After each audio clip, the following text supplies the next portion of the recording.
Hello, hello. Happy Thursday, July 2nd, 2026. How is everybody? My apologies for those on Twitch. It looks like it's going to be hitting an ad coming up here in a minute and a half, even though I always run them in the pre-stream so that we don't have to deal with them for an hour, but I don't know. So, uh, if you subscribe, you don't have to deal with that nonsense. Amazon Prime members get a free subscription every month. My shameless self-promotion for the day. YouTube, who we got? We got Russell. Kathleen, how are you doing? Good afternoon. All right. It has been a... Hey, Gabriel. You just did a tour with some solar people for the next project. Uh-oh. It's been a really... It's Thursday, so Thursday's an early day for me. And I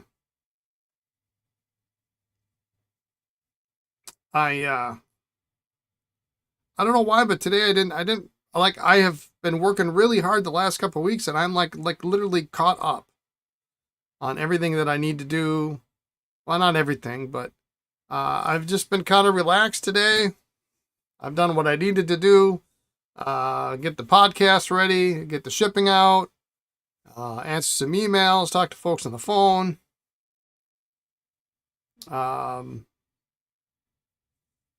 So it's been a good laid back day.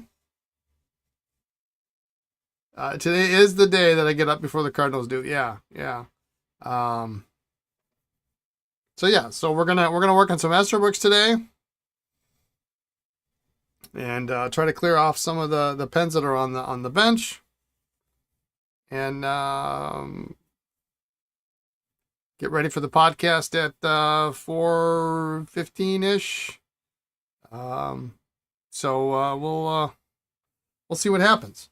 A couple of reminders in case you don't hit the podcast. Tomorrow is the pre-launch of the Twisby Horse Year, and it is like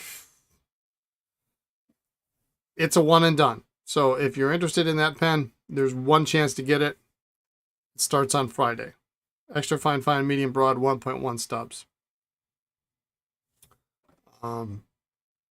There are going to be no reorders on that ever. So you got one chance to get it.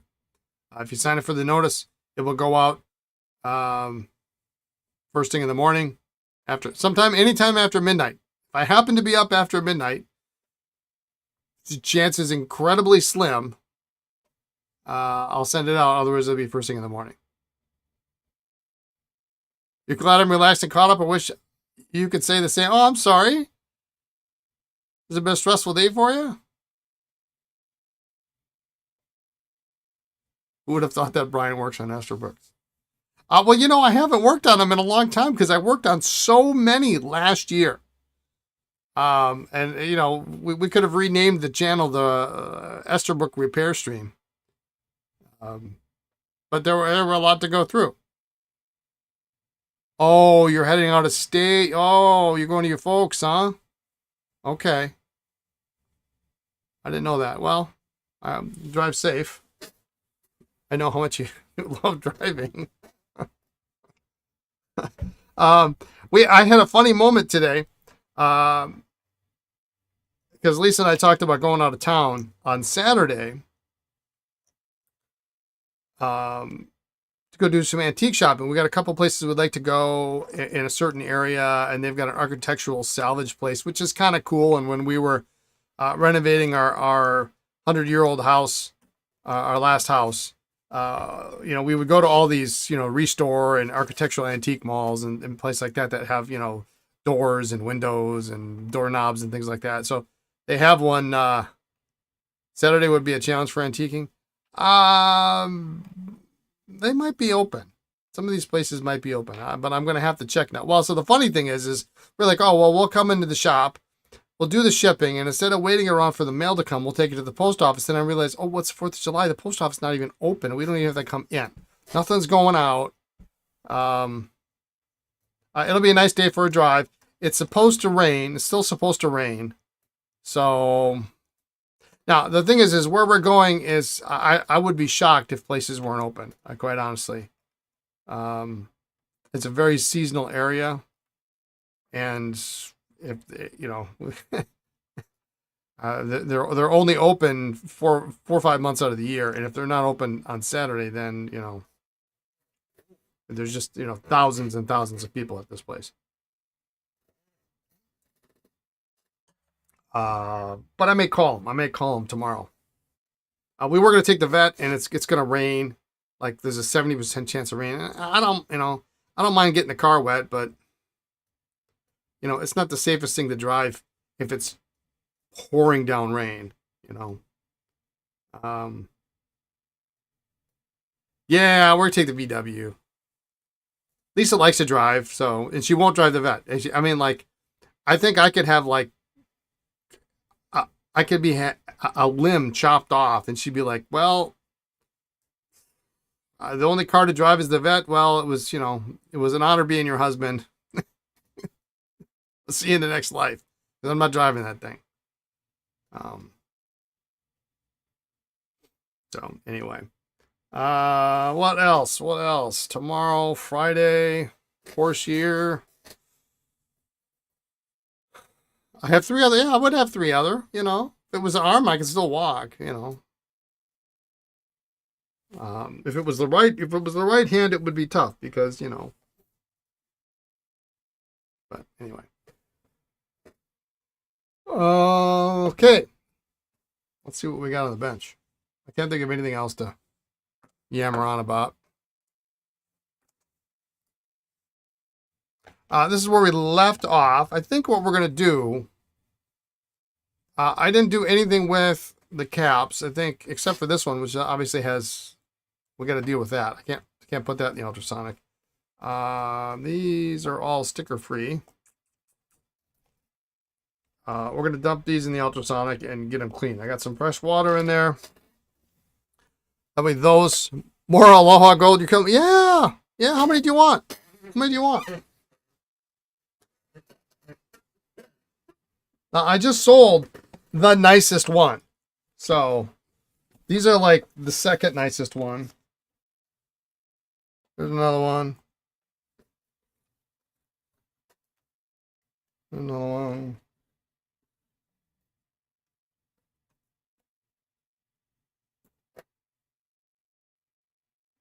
There's another one. Oh, that one's got a sticker on it. Oh, I should do that. This one kills me.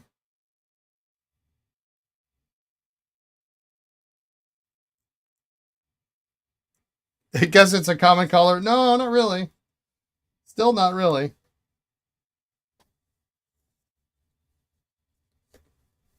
It's still a great color.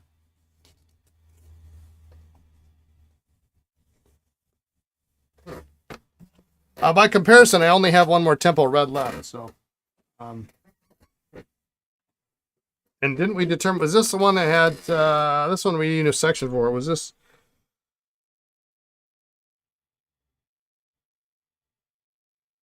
Is there a hairline or a fracture on this one? I can't remember. But they should have made a J. It should have made a J in this color. Well, I guess they didn't. They should have made J's in all these colors. At least in England, they did.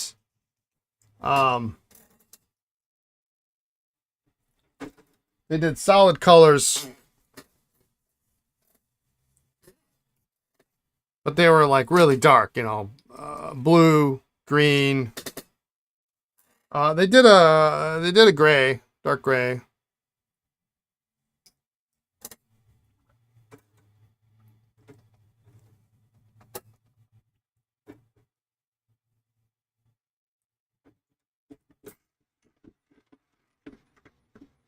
I love fresh water in the ultrasonic because then it gets dirty and it's really fun to see what happens.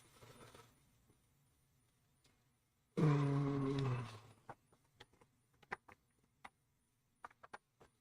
right, we'll match these up.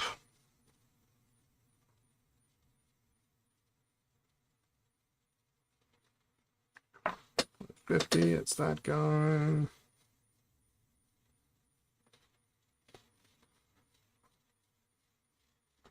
$22.84. My all-time favorite nib.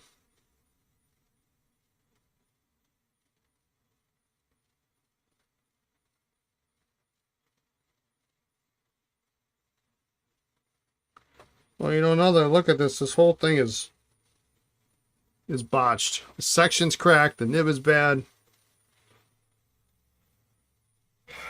Going to fireworks this weekend? No.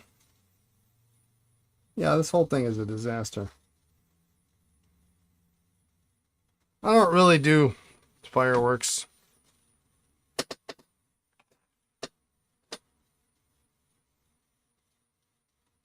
Bent 1551, that goes in there. 9555 big, that's pink.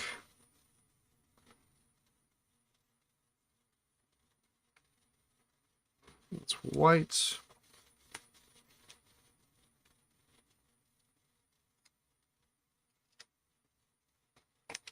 There's probably a parade or something going on. But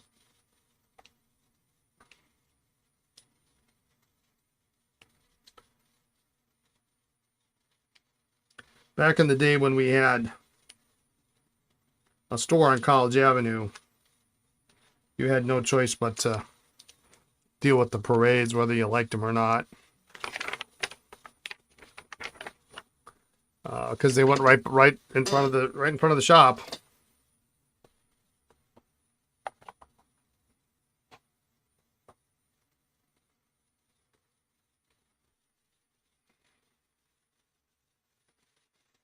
But it's too much of a hassle to go downtown for the parade and park and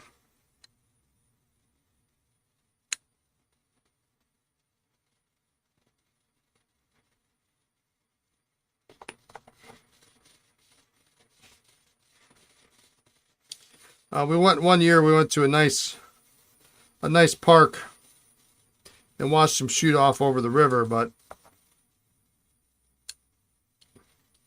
we thought the kids would like that. And the kids were interested for like, I mean, y'all parents know this. The kids were interested for like 10 minutes. But of course we had to get there early to get a spot. And they don't go off until, I like how this sits. They don't go off until dusk. So you end up like bringing, you know, snacks and the kids run around and like, can we go home? And then like at that point you can't get out. Like, no, you can't.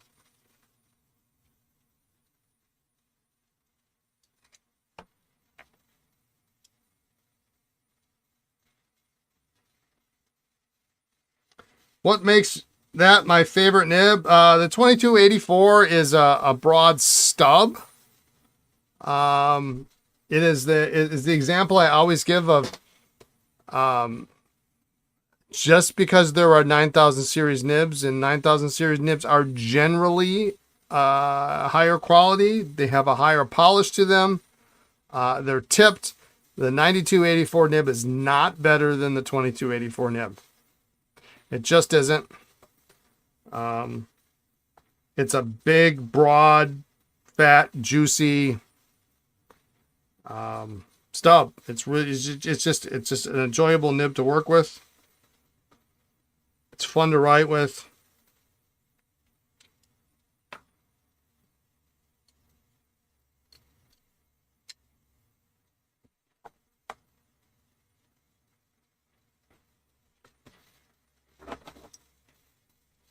I may or may not leave that pen, that nib in that pen. We'll see. I guess I can't keep them all. Fireworks are much more fun if a cooler of beer is involved.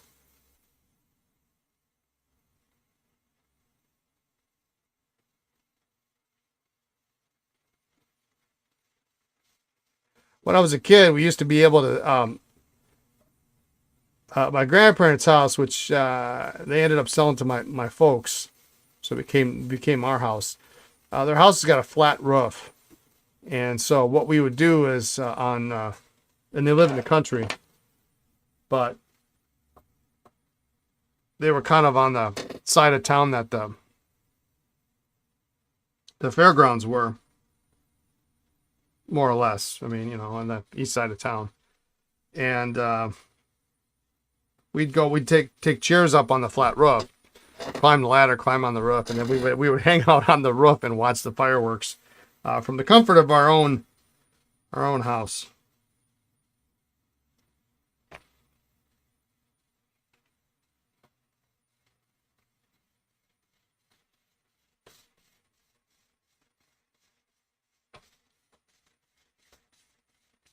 I don't think my mom does that anymore.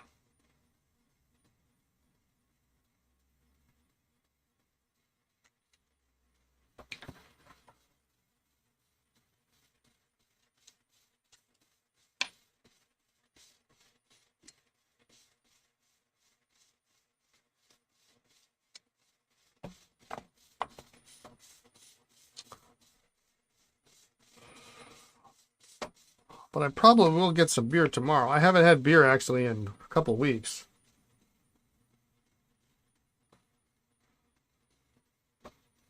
But now I have an excuse to go get beer.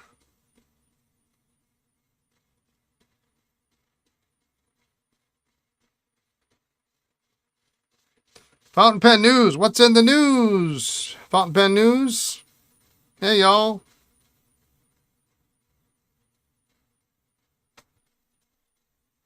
What is in the Fountain Pen News?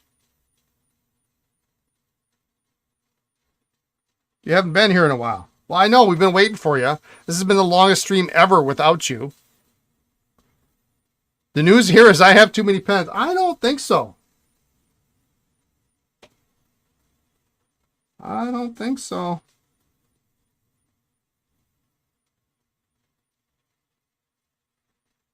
I mean, if you have too many pens, I could help you with that. I'll be happy to come out. Like, you don't need, like, some of those small pens that you have, you don't need those. That mottled hard rubber Schaefer, that Parker that I like, you don't need that.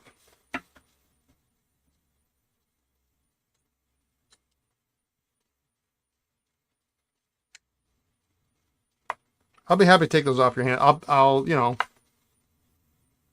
you a fair price.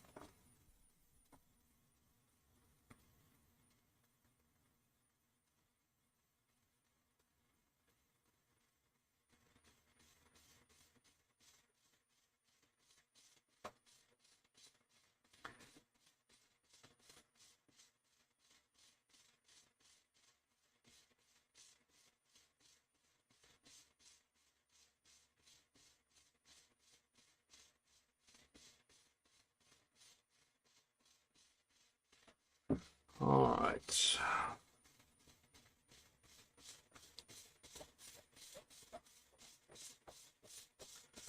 Unfortunately, even with all the catalogs that I have, and I believe this also goes true for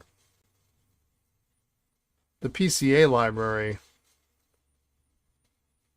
there actually is, I've never seen a listing.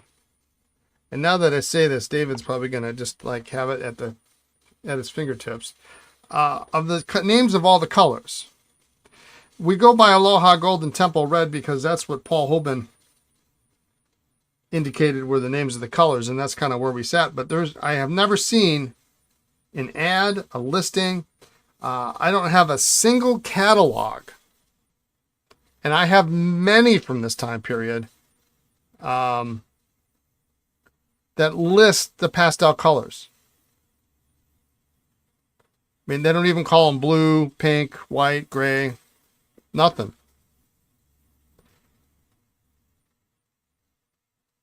Here's a question. I have two Waterman 452.5 Vs. One is a ring top and the other isn't. I'm going to sell one. Should I sell the ring top or the other one?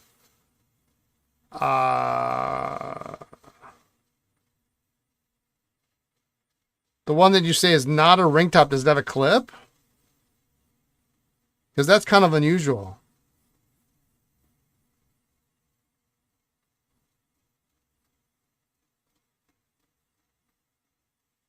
Like every 450 2.5V I've ever seen, and I've seen a good number, always been a ring top. Are you sure it's not missing a ring? There's no hole in the top of the cap.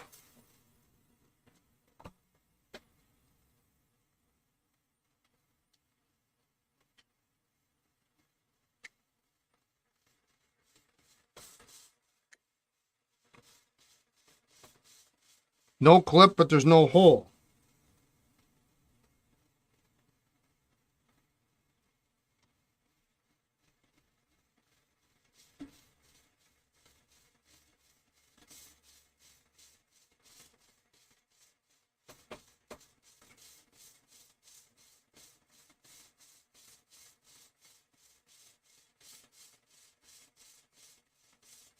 Well, one thing's for sure is you can always find post pics to Instagram so you can share a link.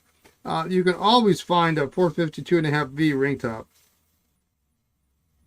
unless it's like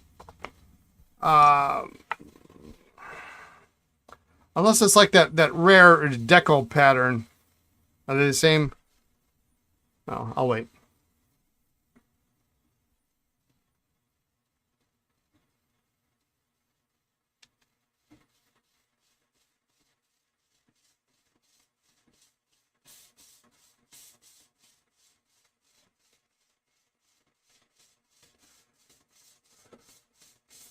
Dad would pull the pickup to the roof line. Your brother now would climb from bed to the top of the cab and onto the roof. We could see 10 locations. They intentionally didn't because they knew that someday in the future a guy maybe by the name of Brian Ashwin asked that very question.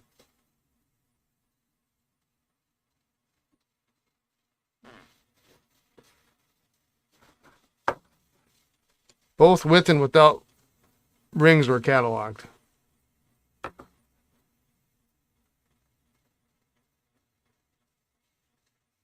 Page 13. All right, let's take a look.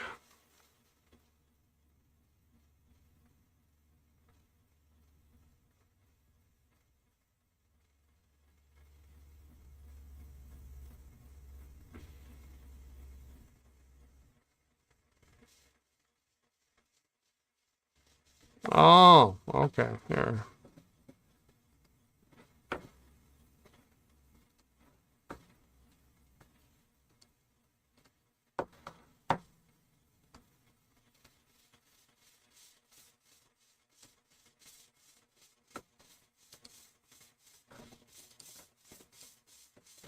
There it is. WR with ring.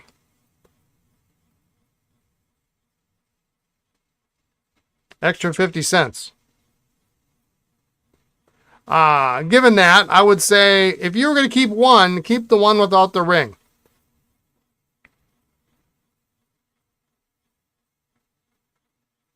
It's much more uncommon, in my experience.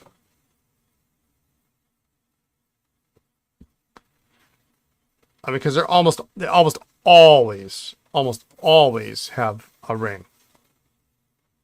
All right, here's the way.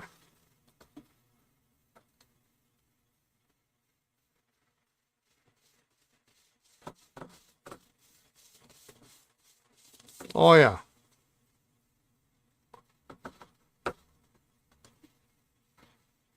There it is. Okay. I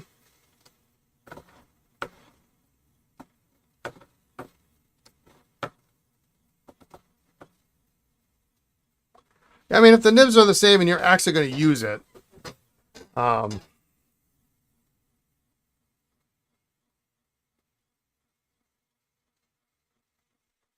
I'd keep the one without the ring.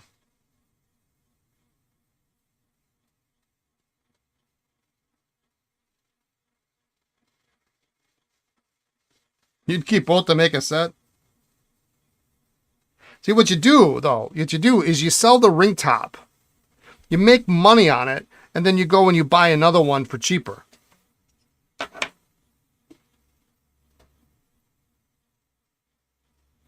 I unfortunately once had a really, really nice set of 055 2.5Bs and 452 Vs. A very lovely set. All with matching pencils. I mean, it was just beautiful. But I sort of had to sell them.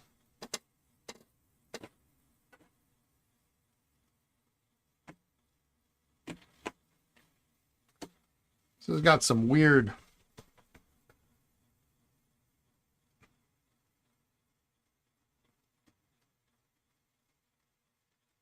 adhesive or glue or something on here.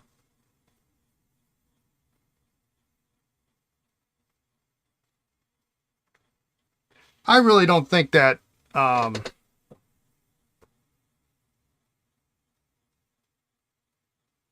don't think it would be a harder sell to sell the non-ring version. I think part of that is marketing and education.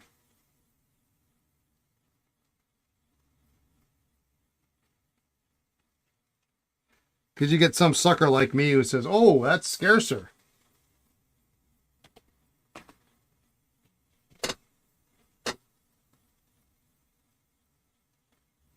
Yeah, don't ever use it.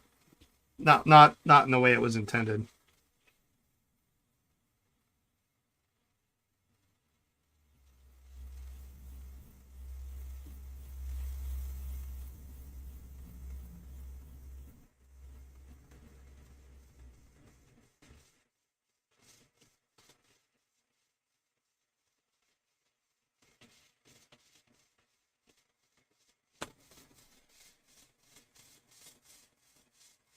I'm getting there. Hey, Gary.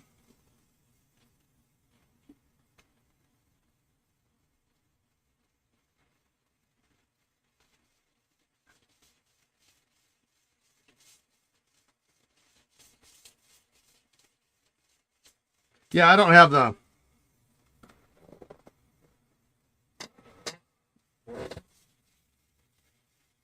You have an offer on the ring top that's 30% more than what you paid. Yeah. I don't have the Waterman catalogs memorized or anything, so...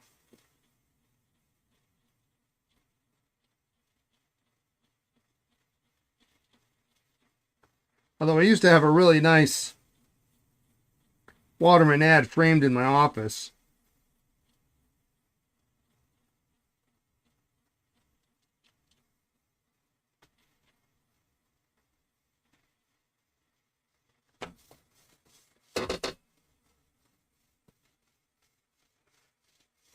Yeah, add $10 onto the price to cover shipping.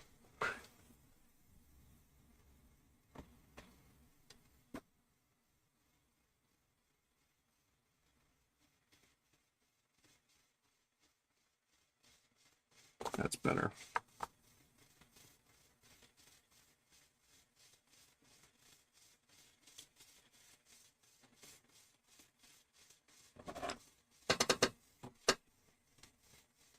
Do I need a Waterman ad or 3? Come visit you again?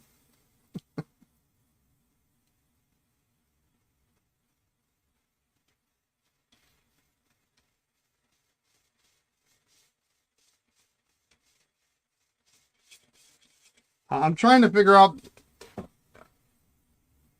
You have an IKEA bag full of advertisements? I'm trying to figure out where I can put John Holland.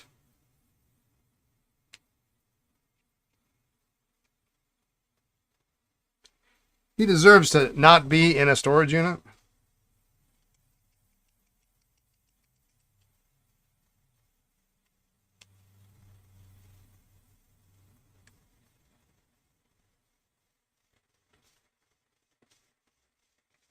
And I suppose one of these days too, I have a really great Schaefer ad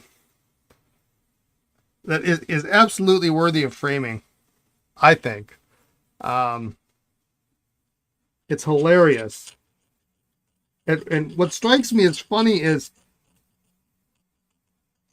whenever I see it or whenever it comes up, there's a portion of the ad that like nobody talks about. And it's a full-size Saturday Evening Post ad. Okay. I'm pretty sure it was Saturday Evening Post.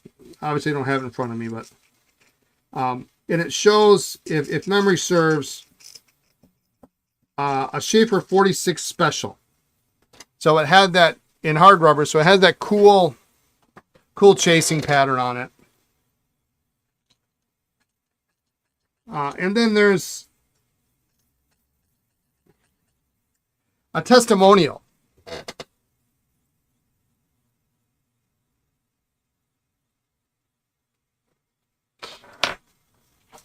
Actually, let me see if I can find it. It's maybe the best ad ever.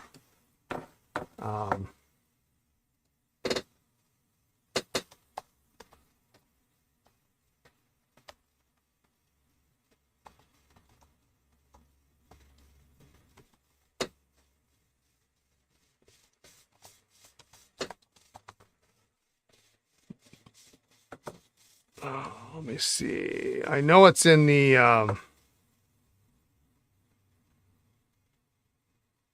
that Louise Leet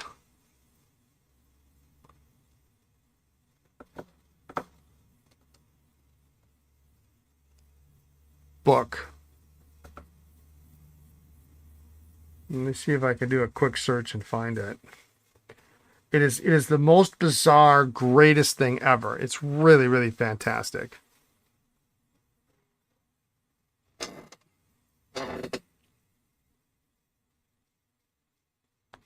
But it's all black and white. It's a huge, huge picture of 46 Special. I think it's pretty sure it's a 46 Special.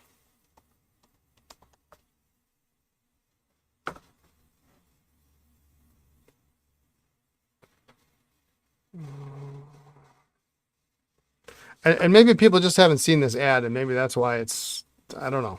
Well, I can't seem to find it off a cursory quick search. But it's an ad. Like I say, it's big, it's huge, and it has a copy, a facsimile copy of a testimonial written by a gentleman who says he, and I forget the number, what the number is, 10,000, 15, 20,000 signatures he got. And he writes something like, and I'll paraphrase, on July 2nd, I started walking from Washington, D.C. to San Francisco. Walking. Okay? Walking cross country in the 20s. Chained to a wheelbarrow.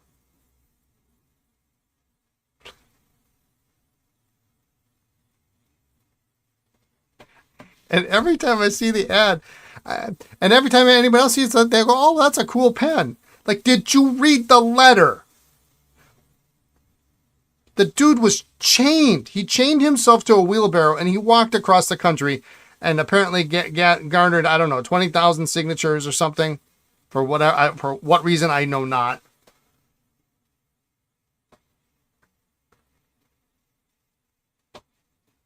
Is it in the Schaefer book? It's in that cheap Schaefer book you told me I didn't need, that I ended up getting anyway.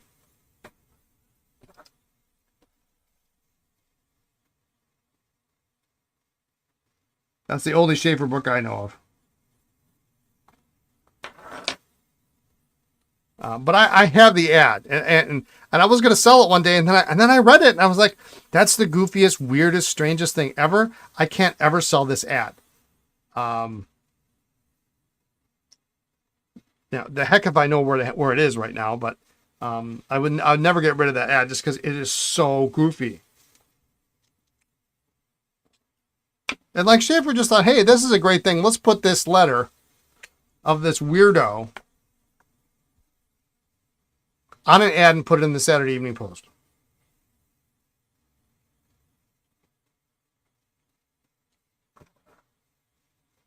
But everyone's like, oh, hey, cool. That's a neat pen. I really got to frame it. It's just so... I mean, can you imagine if we did that today?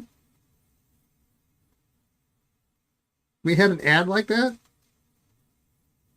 Well, if we did it today, it would be, I climbed all the way to the top of the Empire State Building and proposed to my girlfriend, you know what I mean? With my Schaefer pen. What a meme of the minute that's turned out to be, huh?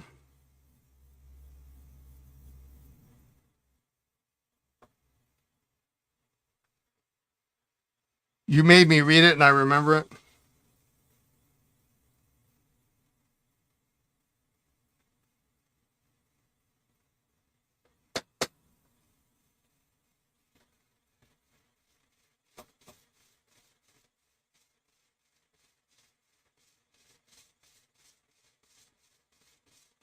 I can bring in the book next week if I think about it. It's just it amuses me to a great degree. I have lots of ads, but there are no other ads like that. None. Not a single one. Nothing even comes remotely close to being that weird.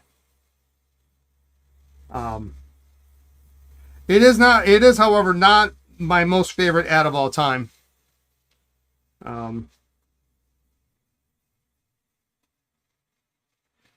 My most favorite ad of all time remains and always will be the snorkel ad with a donut. Snorkel ad with a donut. Do I know that one? Did you show it to me? That one I don't know. My favorite ad of all time is an ad. Now, I was going to do a nice thing.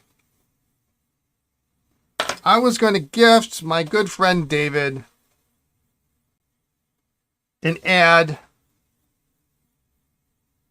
to show our friendship and our mutual like for vintage pens and ads. And he turned me down. He said, I do not want that ad in my house. It is the coolest ad ever. And even for a person like me to say that,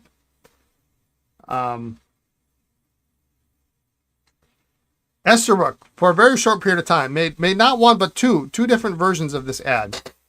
You thought that was wonderful. I'm kind of, I'm glad and I'm not glad. I'm glad I asked you first because, oh yeah, I don't have room for it.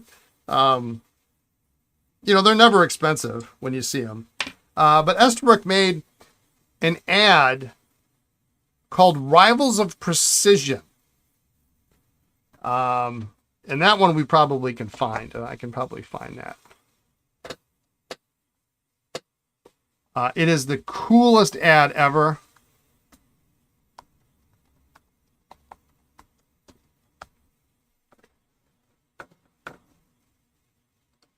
Well, look at this. There's a Esterbrook.net. Do I have it on there? Probably not. I don't have it on there. It's one of these days I ought to redo that.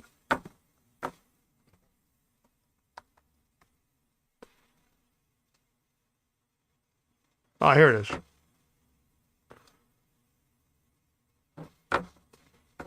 And it is called, so here, see if I can get this in a new tab. There we go. It is my favorite ad ever. Whoops.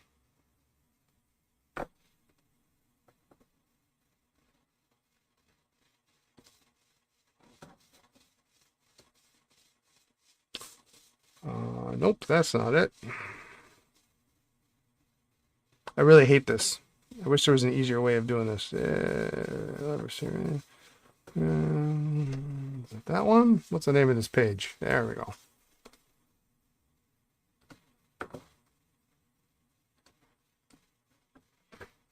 It's the greatest ad ever. Greatest ad ever. It's got a Black Widow spider 1/1000th of an inch gives you the right point for the way you write. How great is that ad? 1/5 as thick as a human hair, but stronger, more flexible than steel. The silken-like thread of the tiny spider is giving the Army the precision needed in cross-marking for modern gun sights. Small though it may be, the spider's thread is one of the important little things that makes possible important big things. In the making of pens, too, little things are vital. These Renew points for Esterbrook fountain pens look identical, but they're not. Your hand will tell that each is styled and designed to write differently.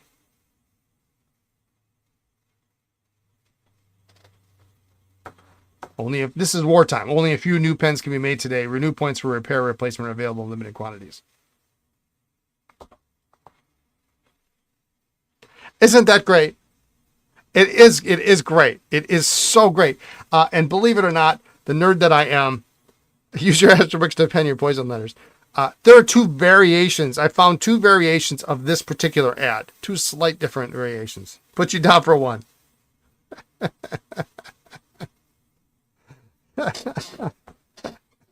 I love it. I love it. It's just something that just wouldn't.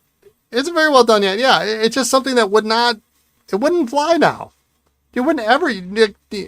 There's like lots of rules about advertising, and among them are like don't put spiders in advertising. That's maybe like in the top 10. No spiders. Don't use spiders. There are no spokesmen. There are no spoke spiders.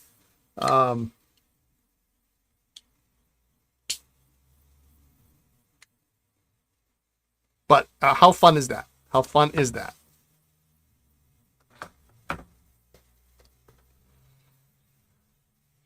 You don't want to see it on your wall. It would be up in the middle of the night, and it would freak you out. You can have a spider bathroom instead of a elephant bathroom. Can you imagine if they would have made like spider desk sets? I mean, they have elephants and dogs and. You could.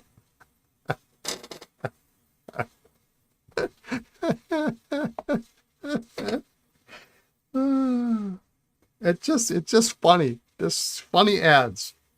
That's really what I do. Is I litter my wall with stupid funny ads. Just wait for you to do it. Yeah, I mean that would freak me out. If you had a bathroom that was full of spider stuff, I would just not be. I would not be happy. Happy camper. I used to have, it was real popular for a while. I don't know if it still is down south. They would have these paperweights, usually about this big.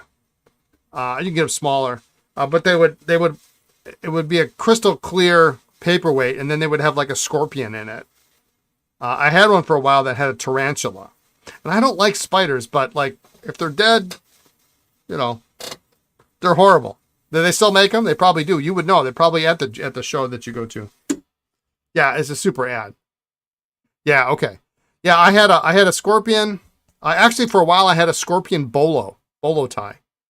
I thought it would be cool in my later years, but it was clearly meant for a young child because it was like your head had to be like that big for it to fit through. But I had the tarantula, and it was like, I had this fear that I was going to drop it, and it was going to break, and the tarantula was going to come, like, running out.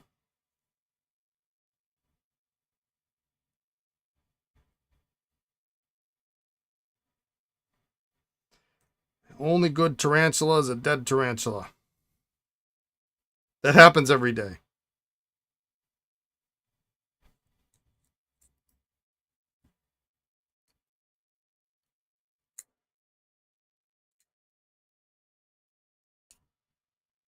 Why is that doing that?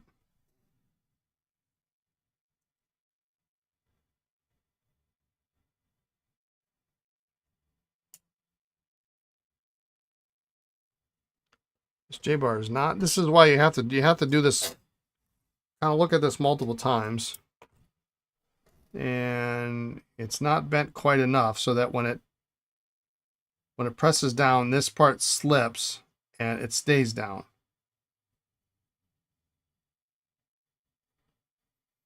Well, I'll tell you what, open invitation, David. You ever decide you want that spider ad, you let me know. And I will gladly procure one for you as a gift from one collector to another. There has to be a Venn diagram with fountain pen enthusiasts and spider people and a little spot of overlap.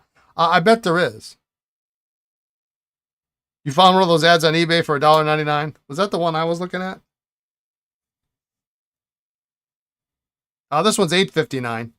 But what's cool about it is it's World War II era, so really the pens that they were making at the time were twist fillers, which, you know, as we know, are scarce as hen's teeth. Now, if I used it to wrap a present for Christmas, would that be... That would be cruel, wouldn't it? Is Brian talking positively about spiders? Someone check, see if hey, you know, spiders are cool. I've don't ruin a nice ad like that. I'll use like museum putty or something. Or I'll print it. I learned a long time ago to face my fears. And as long as, and spiders have a valuable role in the ecosystem. That looks better. And as long as we don't occupy the same space, we're fine.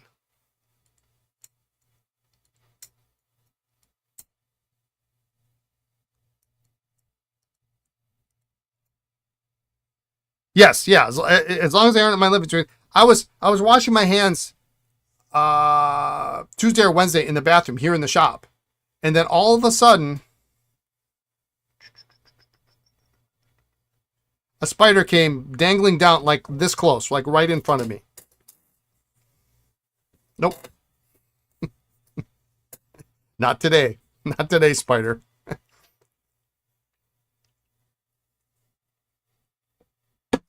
Who remembers Brian freaking out on the live stream when there was a spider on his workbench? Yeah, I mean, I remember. I remember. All right.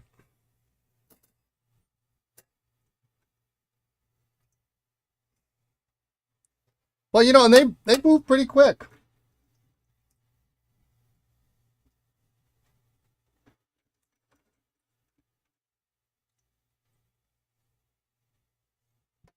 Well, these caps are clean.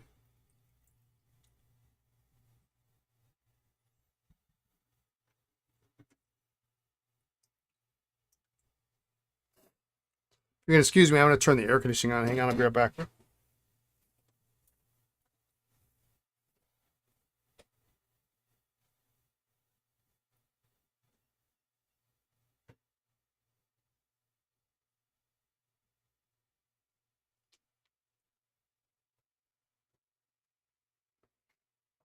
It was a very rational reaction.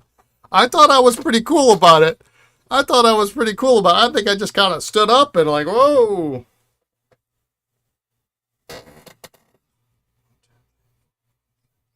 What am I missing here? I got gray. I got the blue. I got a blue in here.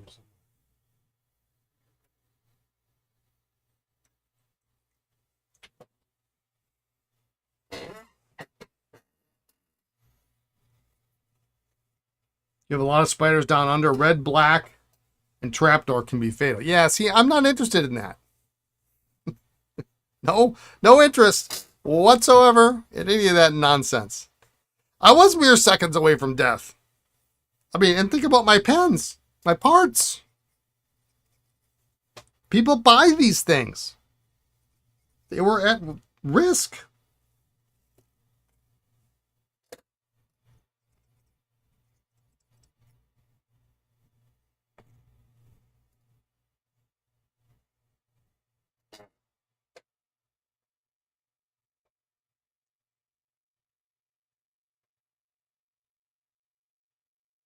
Now, if I can get them outside. I mean, I realize there are house spiders and there are outside spiders, and they don't always, you know. Yeah, I almost don't care. You know, if it's a house type spider and is not going to survive outside, I don't care. I'm not asking for their resume. but I will try to get them outside if at all possible. This one was inked. Piece of paper. Grab it by the web. You still ask for the full CV. Okay. And then quickly run, because, you know, then inevitably what the spider does is he starts crawling up the thing while you got it on your hand.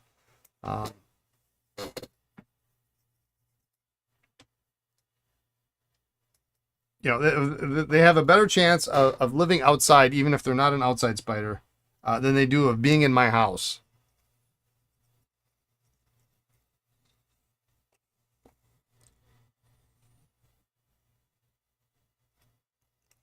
Hey, Caleb, your pens. Oh, yeah, and Lisa. Look how clean these caps are. I love this. Probably didn't even need to put these in.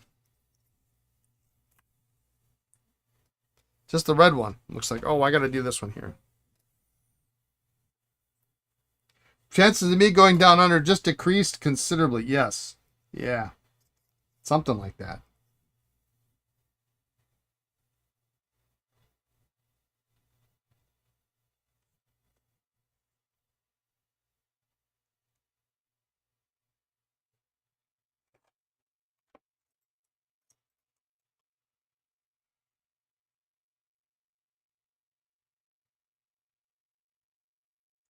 Let's clean some of this goo off here.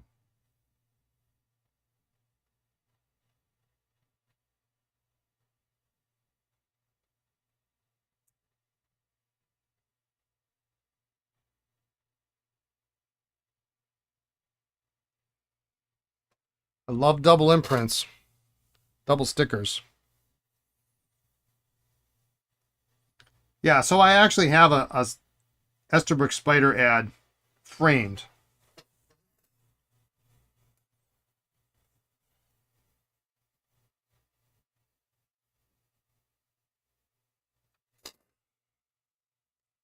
The spiders don't get me snakes and sharks, just mine. It's one of only a few Esterbrook ads I actually have framed.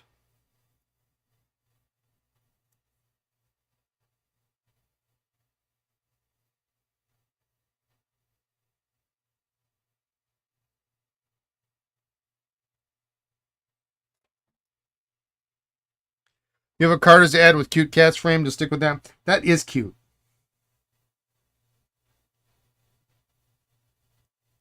That'll be my next focus, is trying to get the cat ads. Unfortunately, the ones that I want are very expensive.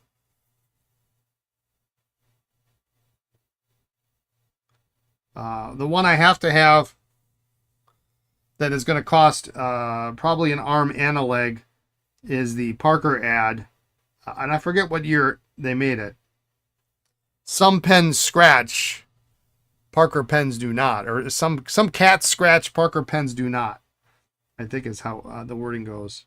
It's famous. You've seen it. Two cats on a fence, or cat on a fence.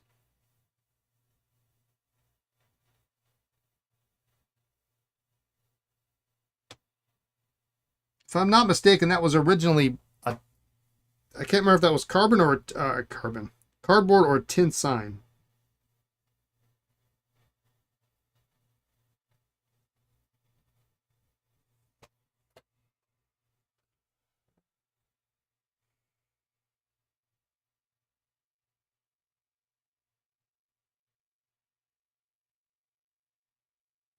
All right, so toothpick works really, really well for this. Wooden toothpick.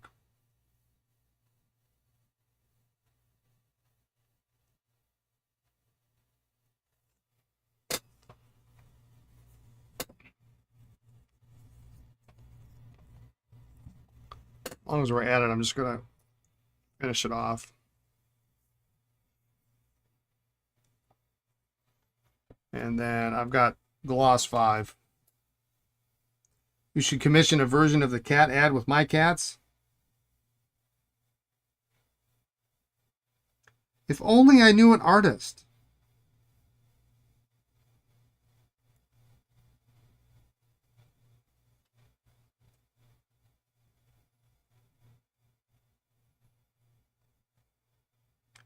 It's very sticky, especially sticky. It doesn't really want to.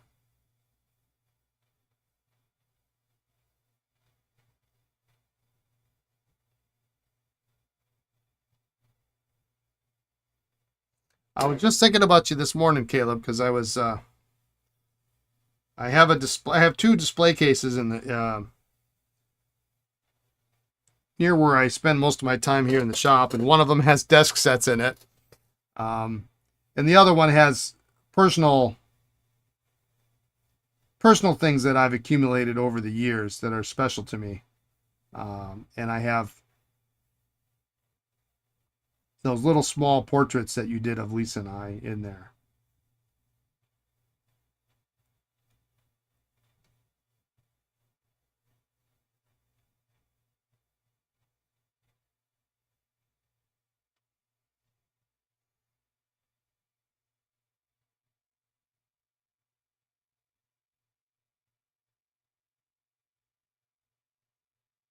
It's a little tedious, but eventually it really comes out really nice.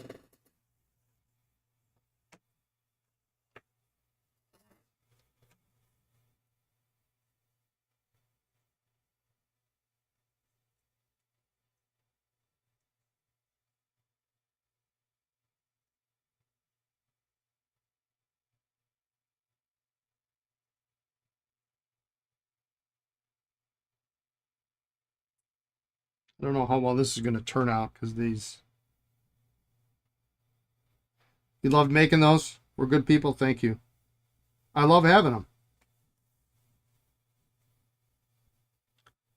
Anybody who comes here, and it's admittedly is not a ton of people. I have a handful of regulars that come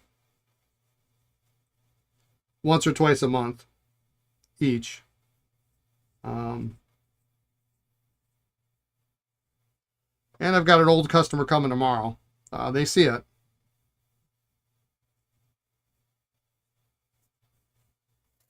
I like that they're very candid. They're very,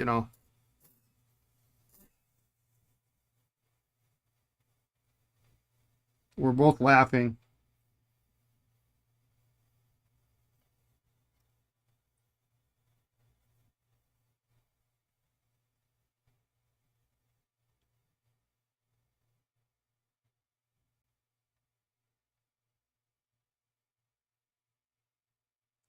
So I think what happens is I think over time the adhesive underneath the sticker, it just kind of starts to ooze out.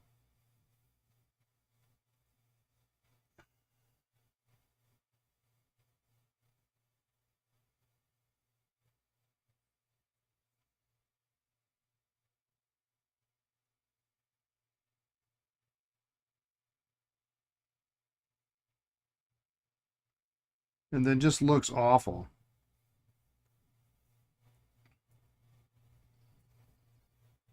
So it's time consuming, but when it's done, it's really.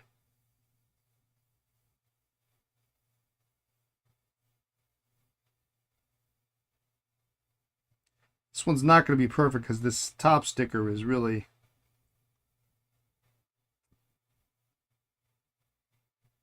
It's peeling.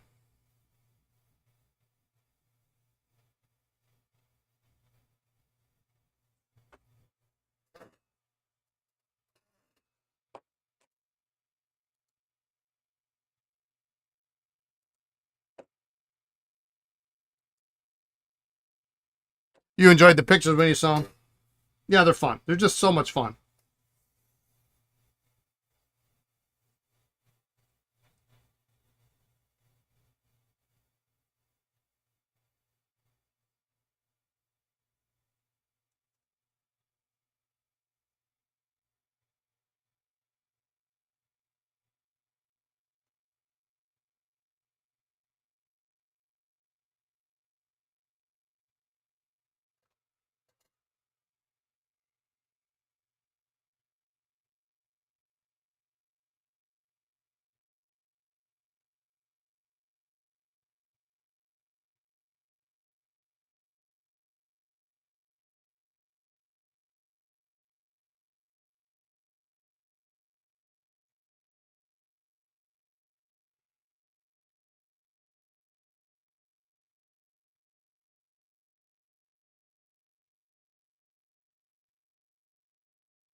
Much better. For now, we're just going to leave it. I'm going to come back to it. Sometimes if you spend too much time doing the same thing, you lose focus.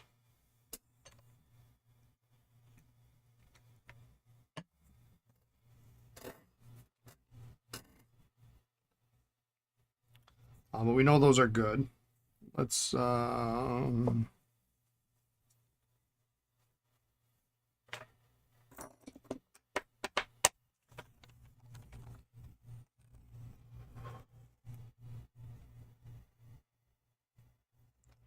clean these up. I'm going to have to fit this guy.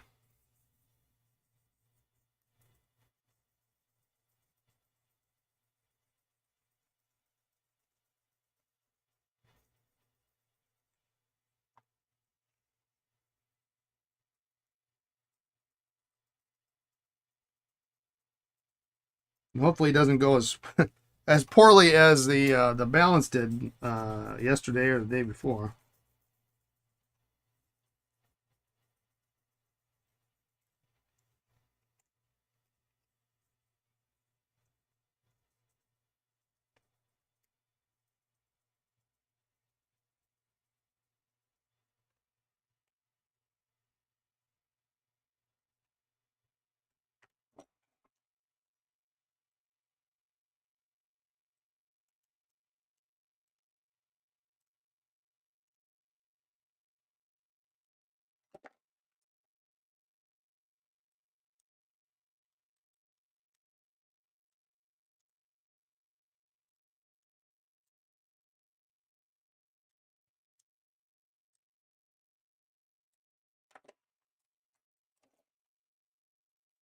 Schaefer add with the donut. Makes me want a donut. Maybe I get some donuts Saturday. I could get some donuts tomorrow.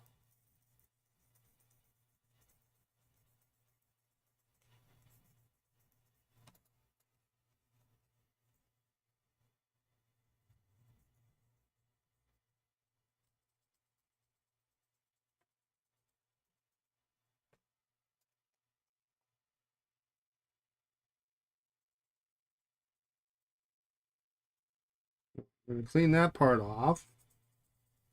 That's good.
Amazon's just dropping crap off now. They're not even. I can't believe he had time. He or she had time to even photograph that.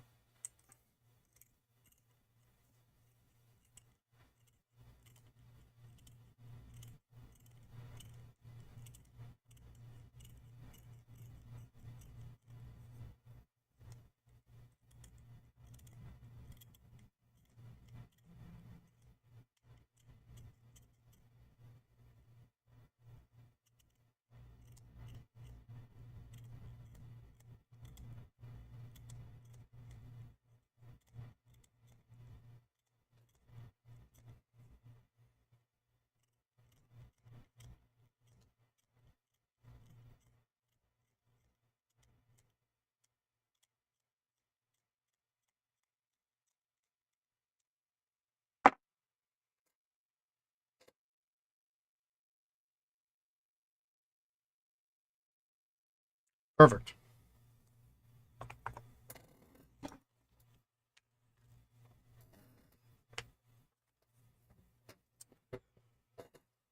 One, two, three, four, five, six, seven, eight. I bet you I don't even have 8 sacks here.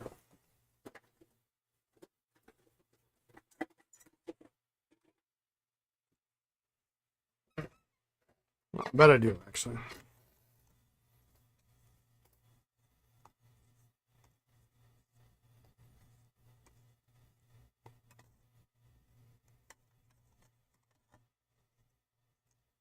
And we're going to work on this pencil too today. I think I'm about ready to declare myself a pencil collector.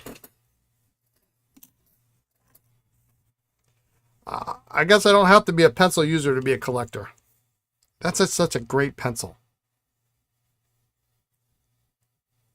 But it's nasty.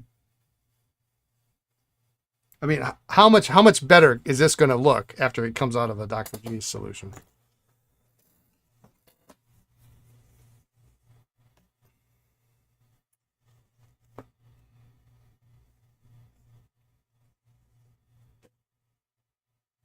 Historic moment. Yeah, I know.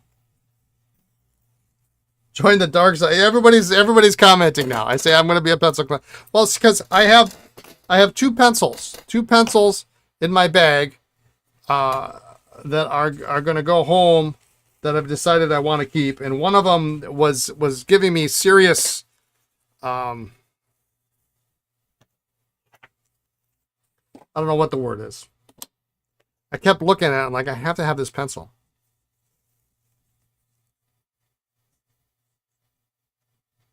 And as far as I'm concerned, there is only one pencil I will probably ever use. I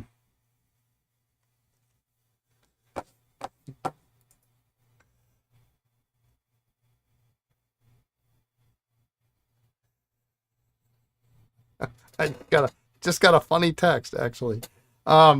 There's only one pencil I will probably ever use. And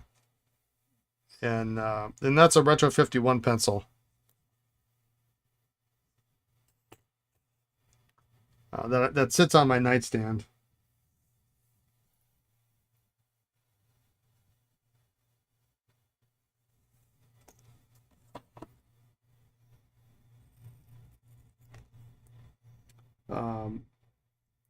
That my grandfather used. Actually, I gave it to my grandfather, and he used it. You're missing out. So I really like that pencil a lot. It means a lot to me. I was literally found with the eraser half used, on the coffee table, next to where he used to sit and do his crossword puzzles and his drawings and things like that. So that's a special pencil for me. But vintage pencils, I like. I've always said, well, I'm not a pencil collector. I don't really care about pencils. I happen to have Esterbrook pencils because they're Esterbrook, and I collect everything that's Esterbrook pretty much. And it's a challenge because there are so many variations of Esterbrook pencils. It will make your head spin, and you don't realize how many pencils there are until you start collecting them. You just emailed me vintage pilot posters? Cool. I will look at those. Thank you. But I had an opportunity to get a platinum pencil from 60s, early 70s maybe. And they're not common. I'm not going to call them rare or anything, but you don't really see them. And it was really in nice condition. And I couldn't stop thinking about it. It's just the stupidest thing ever. I have to have that pencil. What am I going to do to get this pencil? And then, it happened.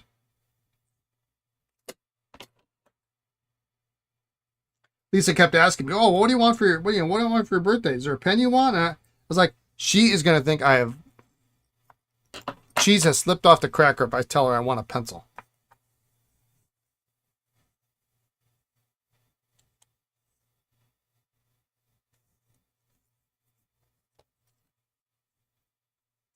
So I didn't tell her that.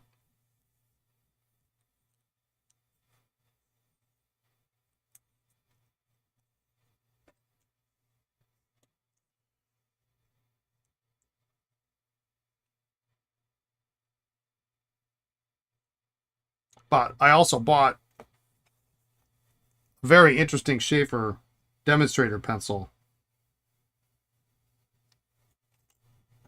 in Chicago this year.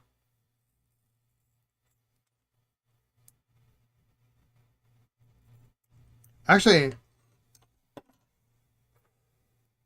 I think I bought 2 pencils in Chicago this year. Because I bought an Esterbrook one too. Jesus, you have to remember that one? Yeah, I bought an Esterbrook pencil.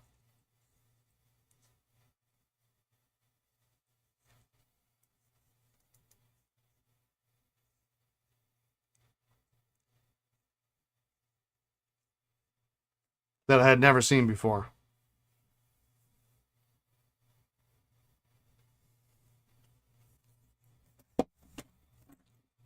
Which is always fun. It's kind of a contest. Like, when's the next time I'm going to see an Esterbrook I've never seen before?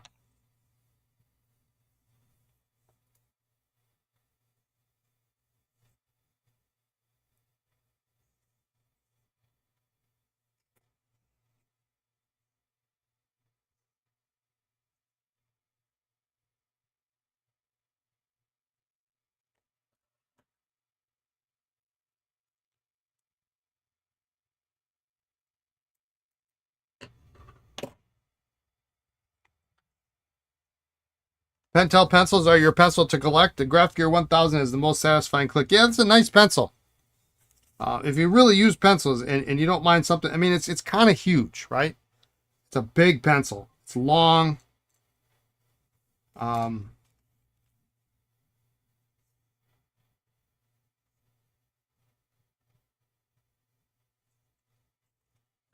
used to sell them.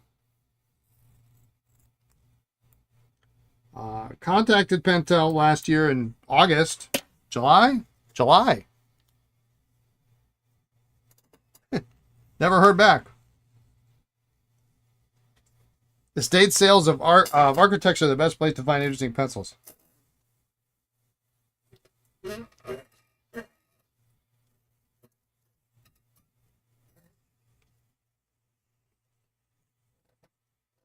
Approaching 600.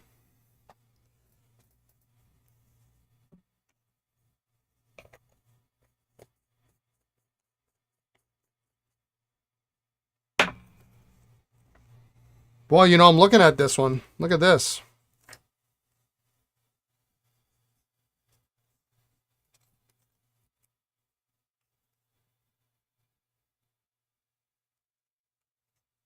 What is this? What is going on here? Is that not?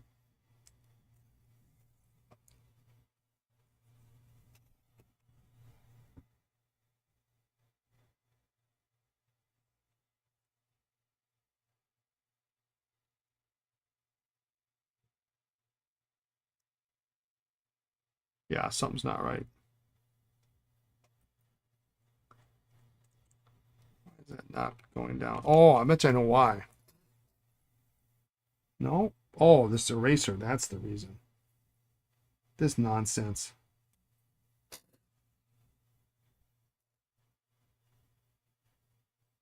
You picked up some Parker Dual-Fold International pencils on the weekend? Those are the twist activator. Those are kind of nice. Those pencils are nice. Yeah, aren't they pretty? I didn't know this one. This one's got a sticker, so this one clearly, maybe it should go with this.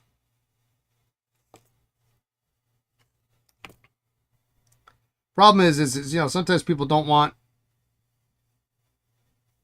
they don't want sets. Well, this actually should go this way. This is just goofy.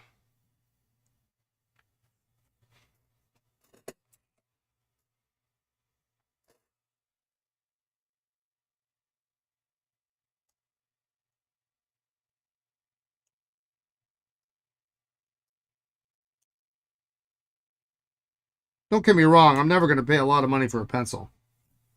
Like free is my price. If I can get it for free, then I will consider it.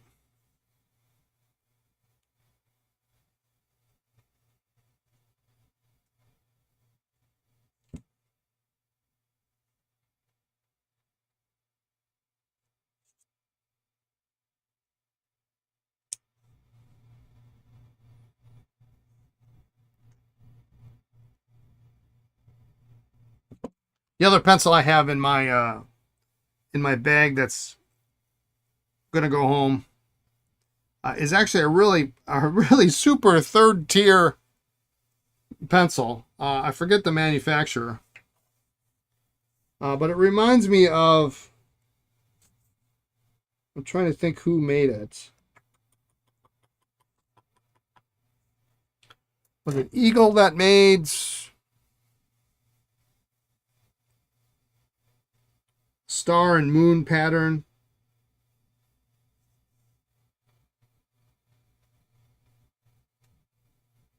Well, this is that. It has a star and moon pattern. It's really kind of neat.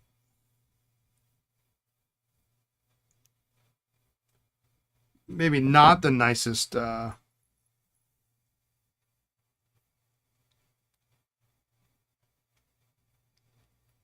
thing in the world.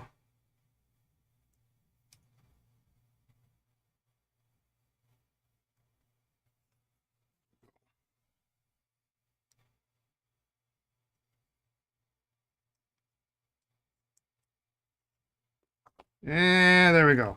But this is what I was looking at.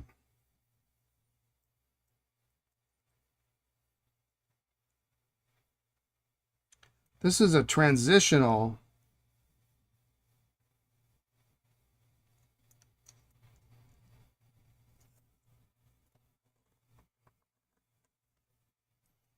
I don't know why this won't line up. A transitional pencil.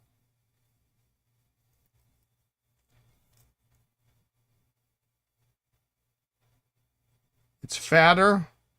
It has the dome jewel instead of this depressed jewel, which I actually was able to find I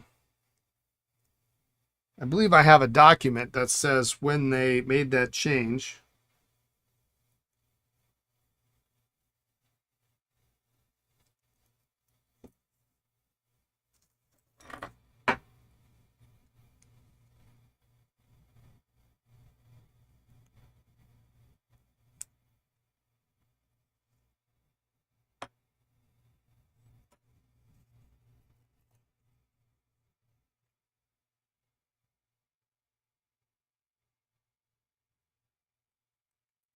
Oh, eraser on that guy.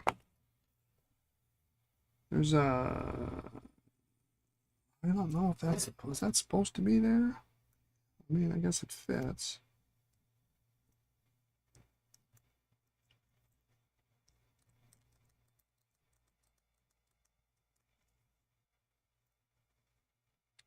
This, I think, is a nurse pencil because it's bigger and it doesn't have the registered trademark symbol on it.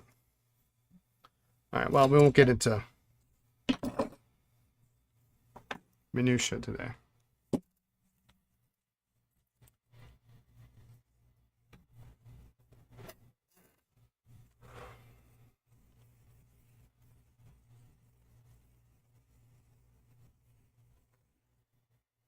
Let's put these sacks on, and then we're gonna dunk this in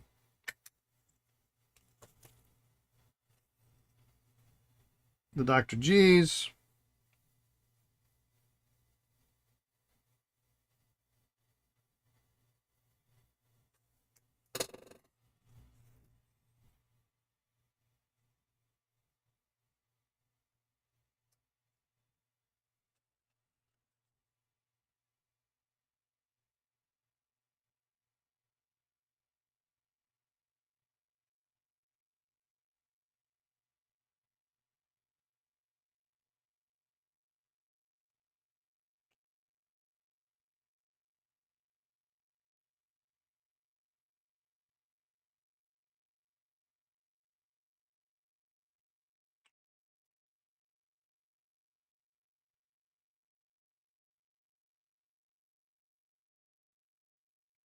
It can be hard to find these pastel pencils.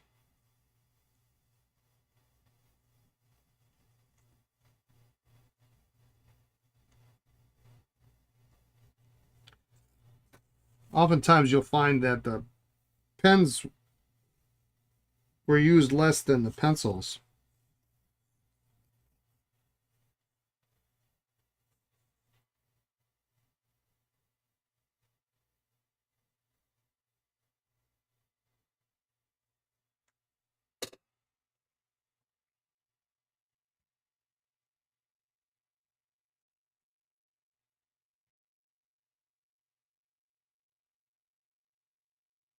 I do also like Victorian pencils too, but that kind of falls under the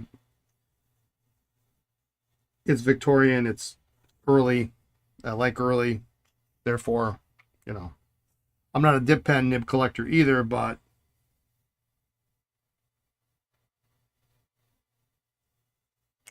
I like dip pen nibs and dip pen holders.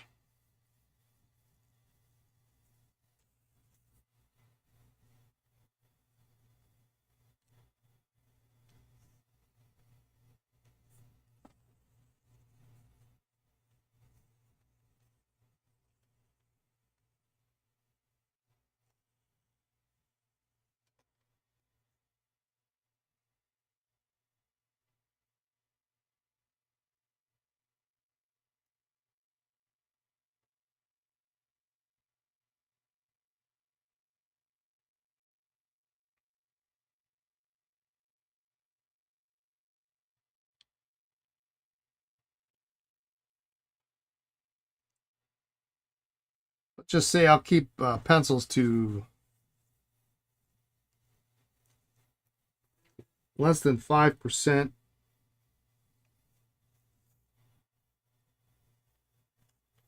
of my total collection.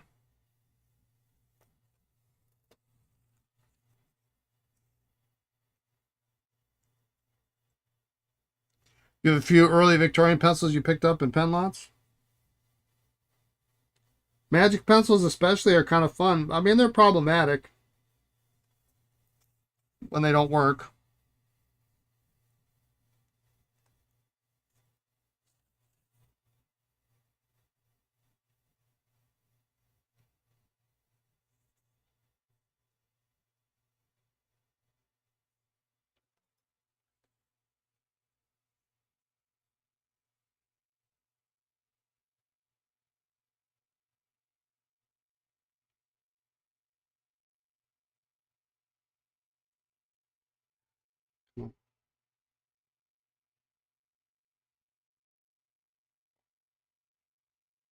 Do I collect inkwells and bottles as well? Well, um,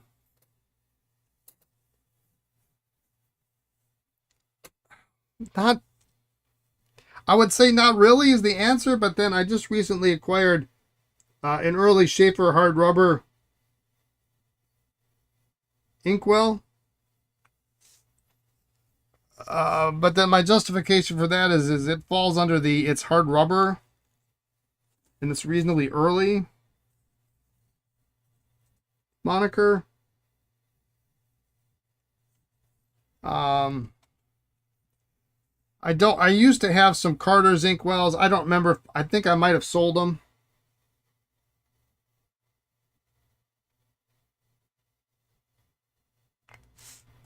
Because I like the Carter scenes. That was a big deal for a while, is to collect those.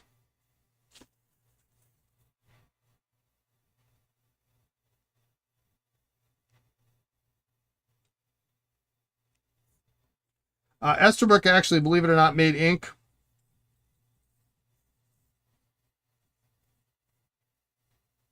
Back in the early 30s. So that counts because that's Esterbrook. Ink wells and bottles are awesome. You have enough for both of us. Um, the Esterbrook bottle is it's a tough one. You just don't find them. Um, I have like 1 3/4,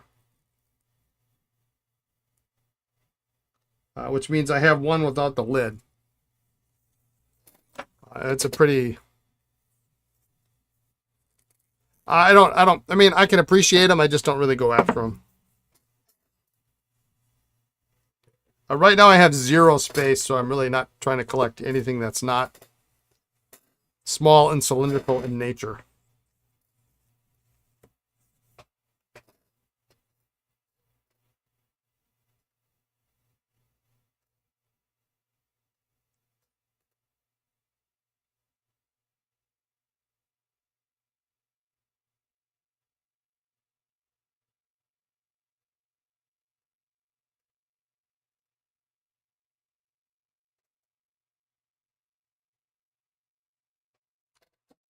Sorry, I had a text I had to take care of. All right, so actually what I want to do is I want to take a picture of this before. Because it's ugly. It's pretty seriously ugly.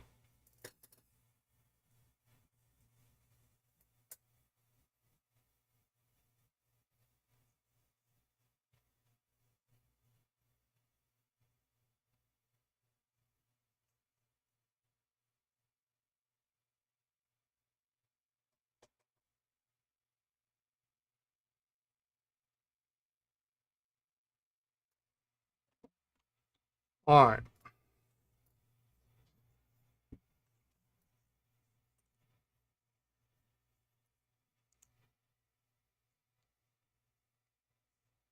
Stick a red lead. And with Esterbrook pencils, you always have to take the lead out. Otherwise, you'll never get these things apart.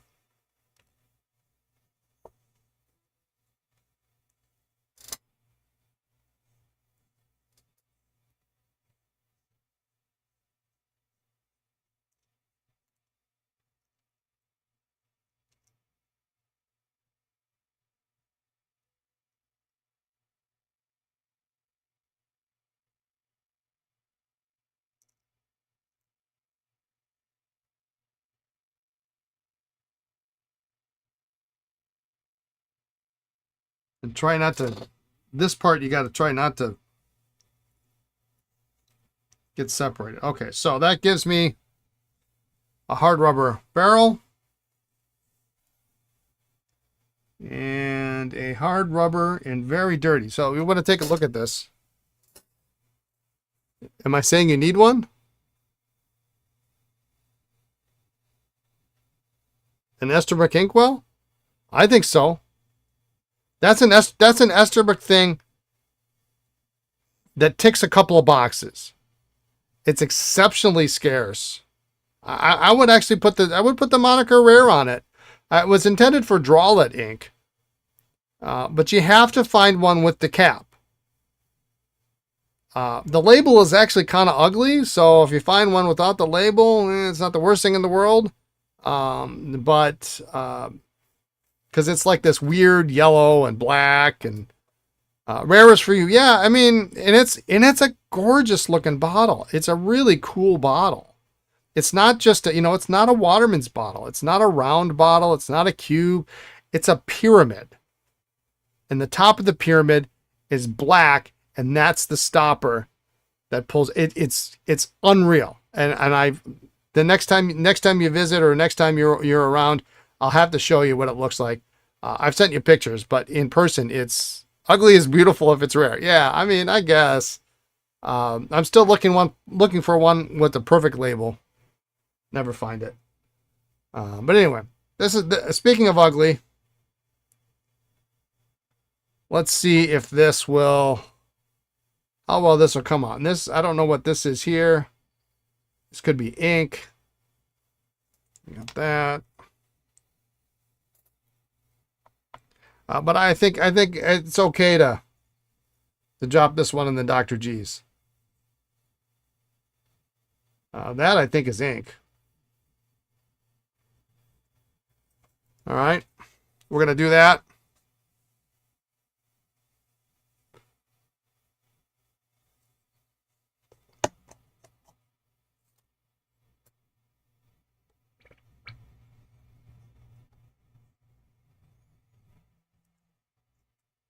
I should have put clear stuff in there as you can see it work, but I hate to get rid of it.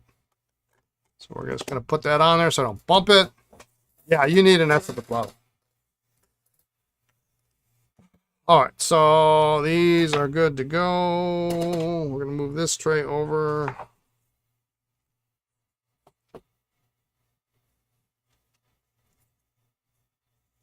I don't know. It's a pretty seriously ugly label.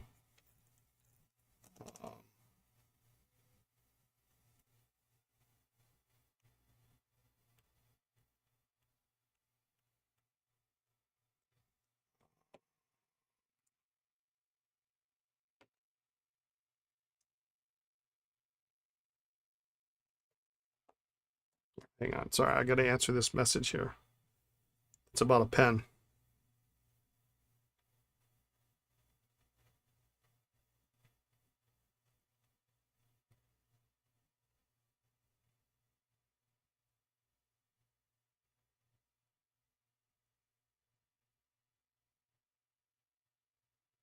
And I have to set in my address so I can get a pen. No, it's not a pencil.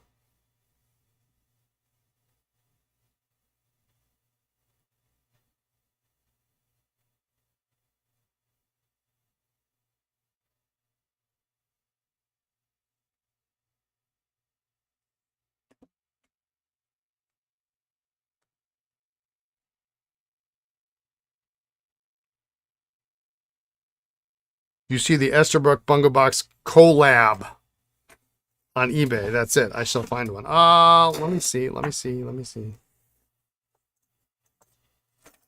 This would be worthy of me finding.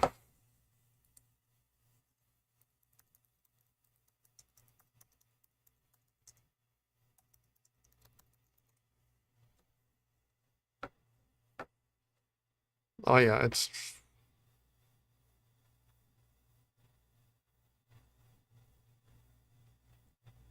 I would be crushed if they actually redid this bottle.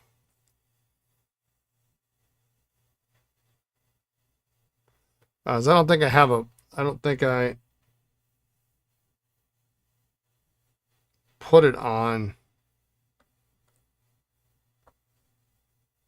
my site. No, I didn't. I really kind of. Some days I really hate that Esterbrook came back into business because now all of my searches are just destroyed. Yeah, there's not a.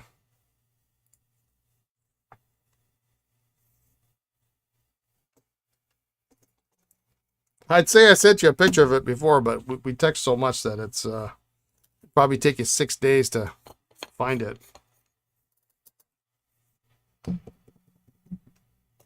All right, we should look at these nibs.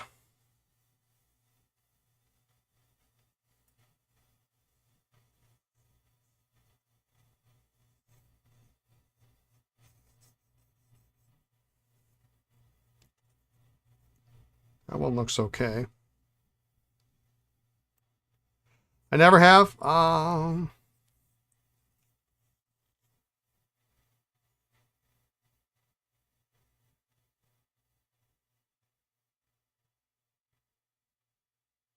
Yeah, I'll find it later.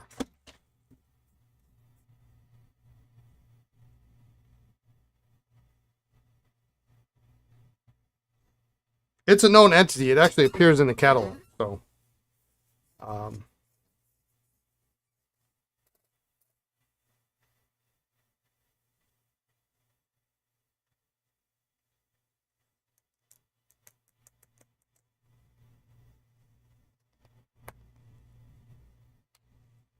but like anything else that was meant to be disposed of.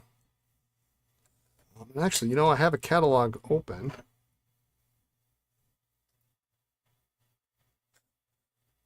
This is too new.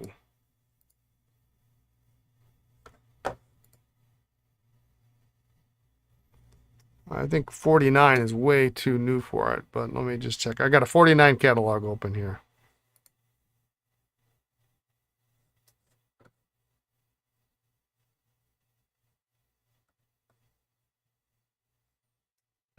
Yeah, nope. That's not it.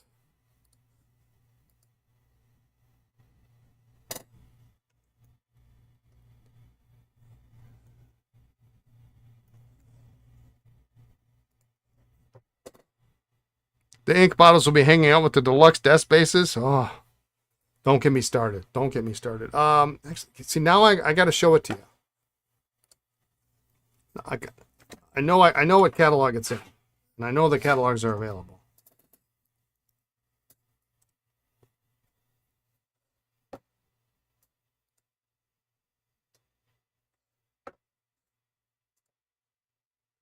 Let me find it. They would look nice together. It's a very early Esterbrook catalog. Let's try this 26. Seems about right.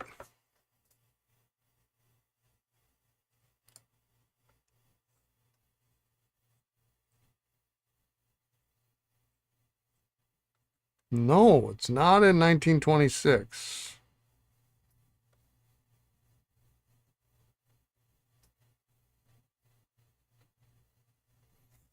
Okay.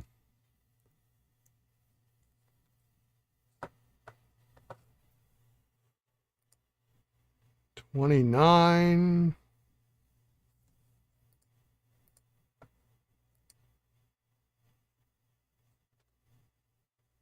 Not in 1929. That's a different book.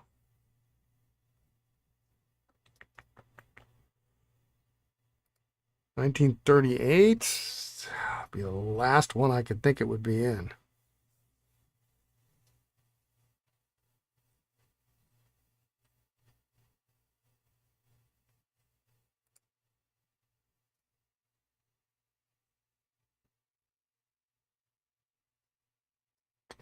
Draw it. Here we go. Here we go. Here we go. Here we go. There it is. All right. Here we go. I found it.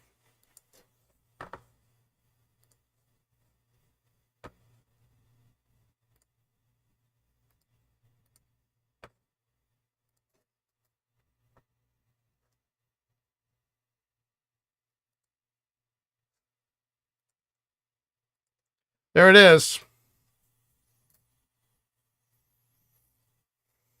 1 ounce bottle. Oh, it came in pint bottles and a quart bottle. But that little, it is so neat. So neat. Yeah, like I'm really not interested in this other one here. Dozen jars, 2 ounce jars. But yeah, this lighter color here is like yellow, and then this black down here, and I think some of the letters are in red, packed in a full 1 ounce bottle with a quill. Huh.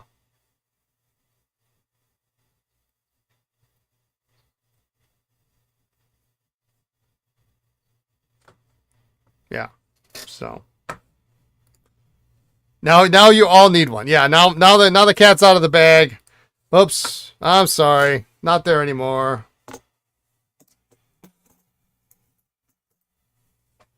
You're on your own. I'll send you a picture later. I know I have one on my phone.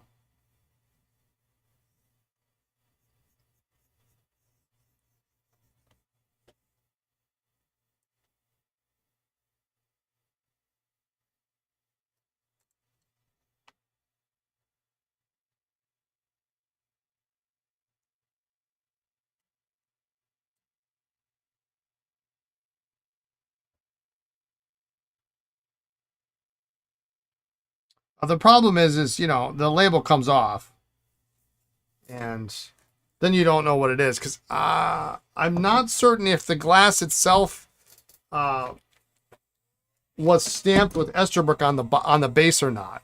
It might have been. You need a gallon bottle of Schaefer ink, then maybe the wood keg. You know what you need? What I think you need is the Schaefer crates that talk about the explosives that they used. I think you need those. I think those are, although those are probably too new to be. No, I got them from Cindy.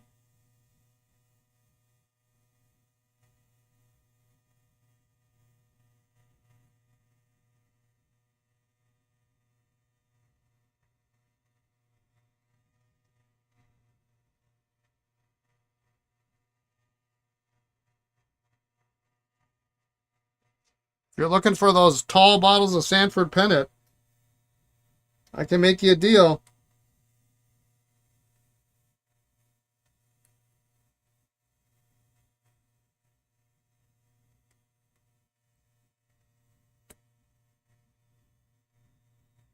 Always heat on those sections. Always heat on those sections. I don't care how good you think you are. Always heat on those transitional and dollar pen sections.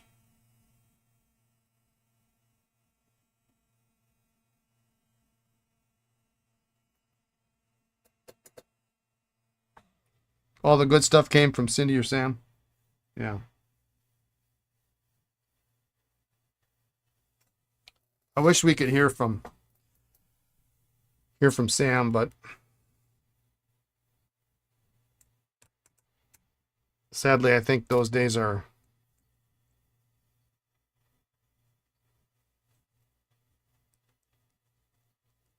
behind us.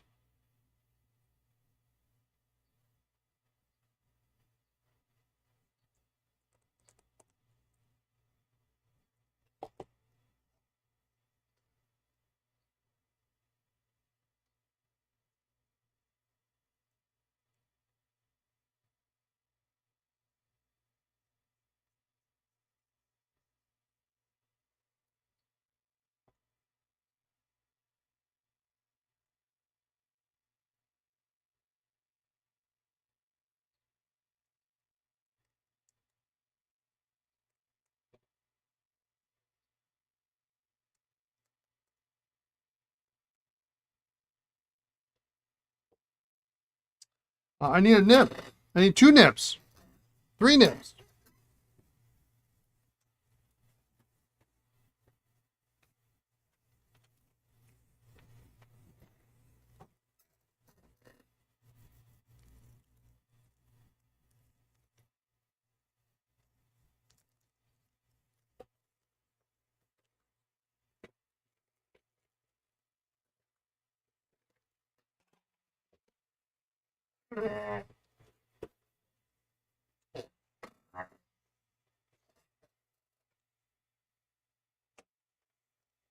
Fuzzy, how you doing? You'll trade me 5 nibs for the ink bottle?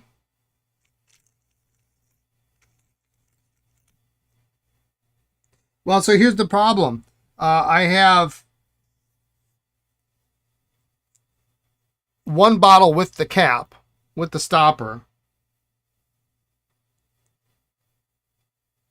with no label.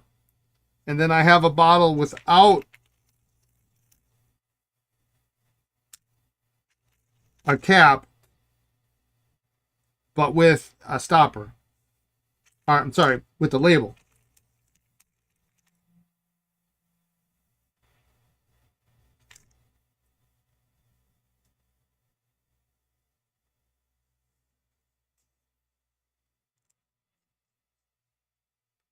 I need to keep them both. Because for whatever reason, I want to say that and it could be just that I personally kind of hate the label. And it's peeling and it's ripped in parts. If it were perfect, it'd be one thing, but it's not. I love the simplicity of the bottle without the label on it. And actually, now that I'm thinking about it, I think the bottle is I don't know what the term is in glass making, but the bottle is the glass is Esterbrook is stamped is not the right word, but it's stamped along the base. I'm pretty certain of it. Now that I think about it.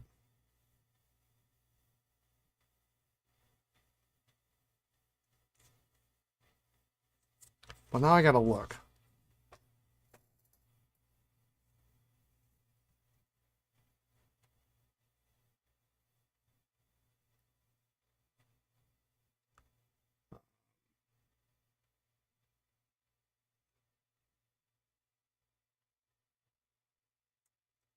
Let me see here. Oh, here we go. Yes, it is. It is marked on the bottom of the base.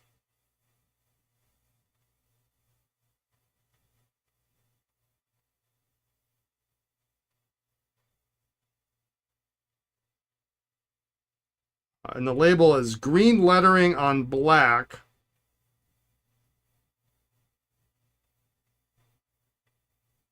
And there is a front and back label.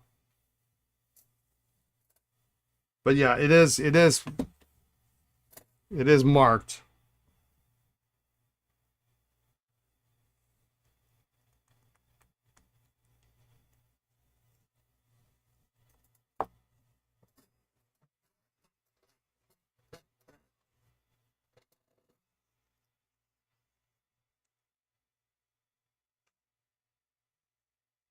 So if it doesn't have a label, you still be able to tell what it is.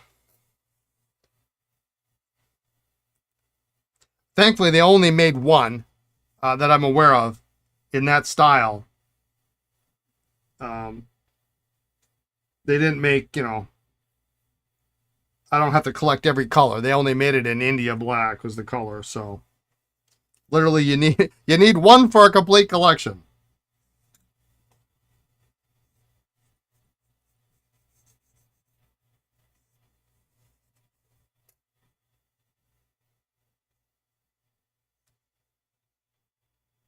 And good luck.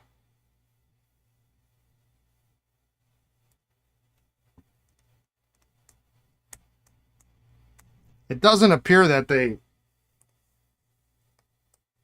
actually made them all that long, because you don't see them, and I don't believe you see them in the cat. I think that might be the only. There's only one catalog I think I've ever seen them in, and it might just be that one.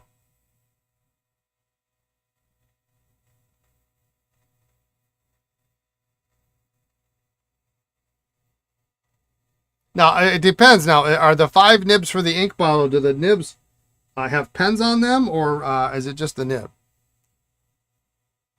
Because I can think of 5 pens that the nibs that you have that are attached to pens that I would be interested in, and then that would be a fair trade.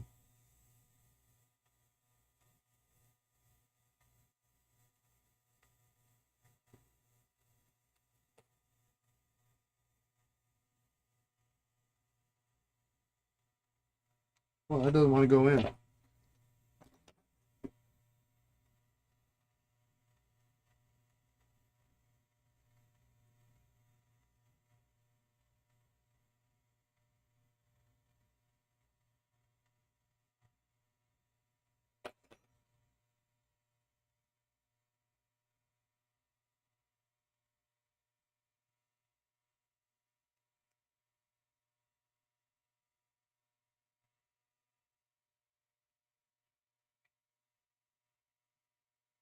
Your choice on the nibs. Yeah. Nah, no. There we go. Little heat. That one's good. Now we can see if the nibs are okay. Speaking of nibs.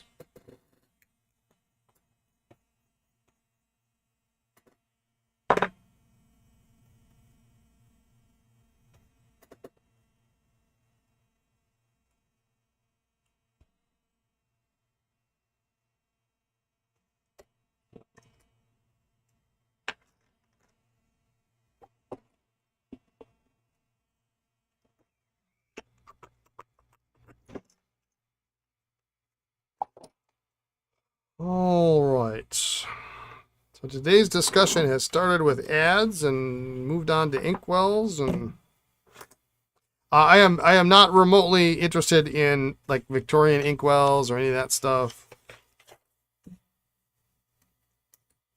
I gotta draw the line somewhere, and I realize the line moves and shifts, and it's not exactly straight.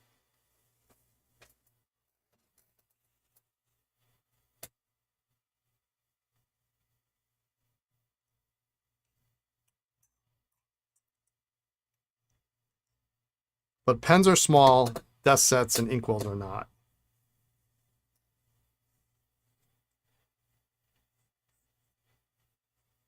What is this? This LJ or SJ?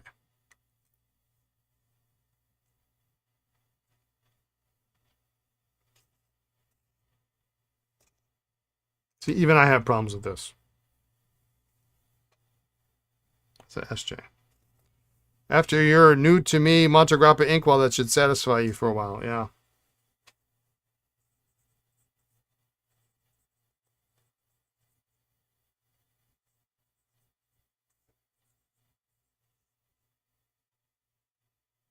I'm gonna move that bottle of ink.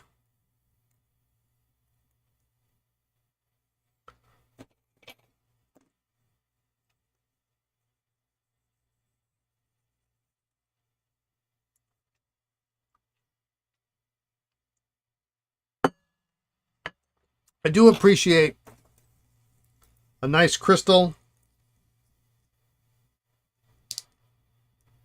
inkwell, and I do like those, you know, cobalt glass, but I don't have one. I don't know if I have a crystal inkwell or not.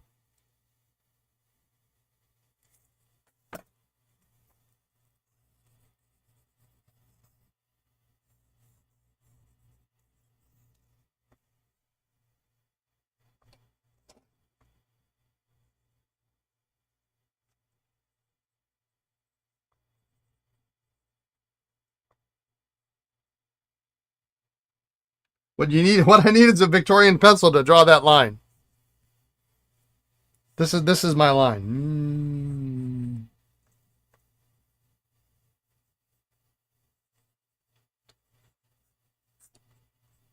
Nice smooth nib. A little bit of feedback on the sides, but you're not supposed to write on the side, right?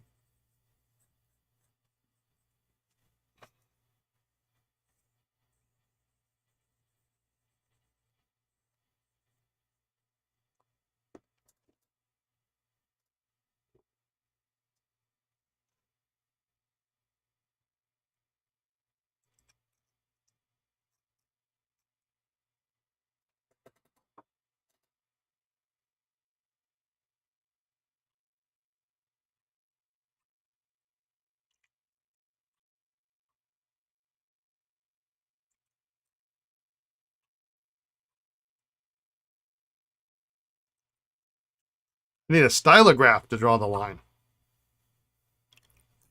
or what they used to call an ink pencil. That would probably be the line drawer.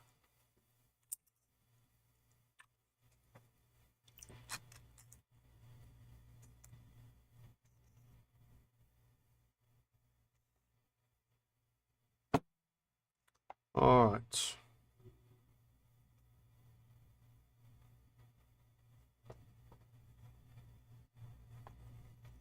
This is a 2556 nib. It looks like a broad. I guarantee it is not going to write like a fine.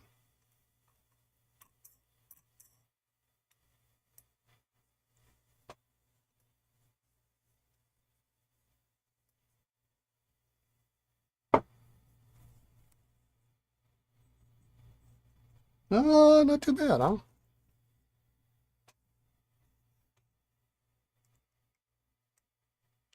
But you want to find our 1940s Eversharp catalogs. The PCA stops at 1937.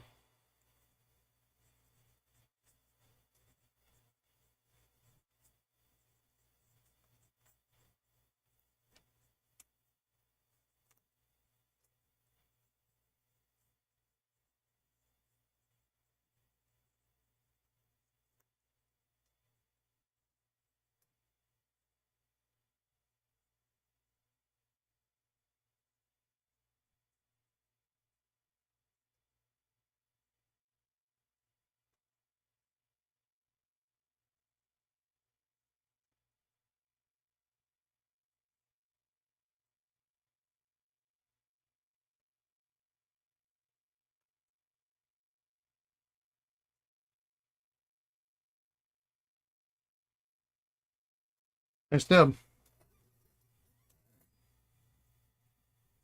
Yeah, I would. I don't even know.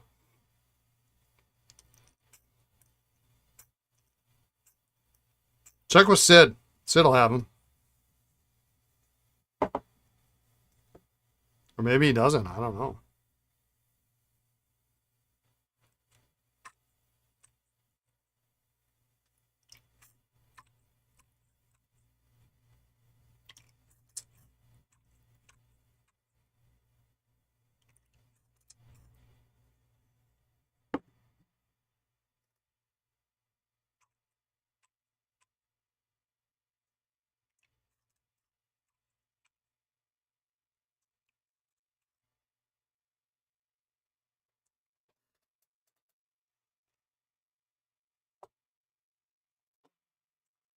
It is Red SJ Day today.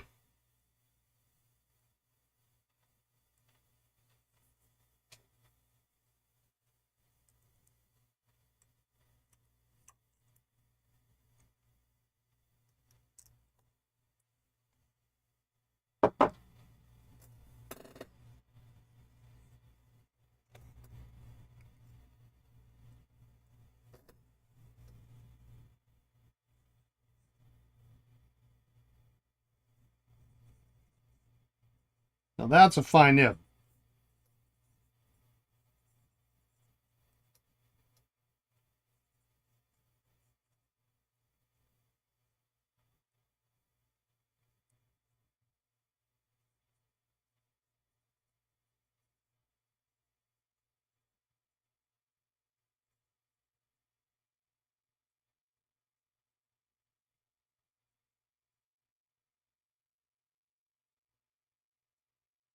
Use that to write real quick.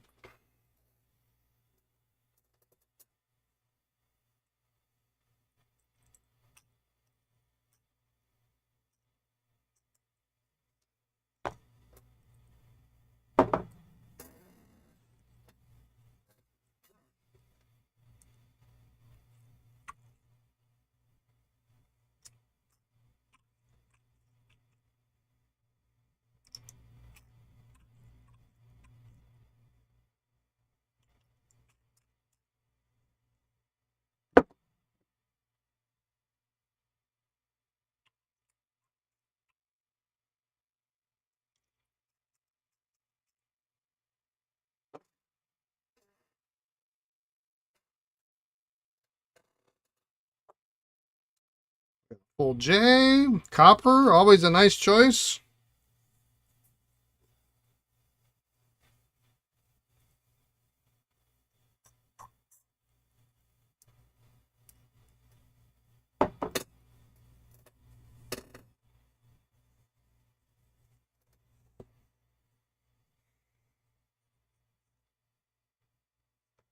What is this? 2556? Yes.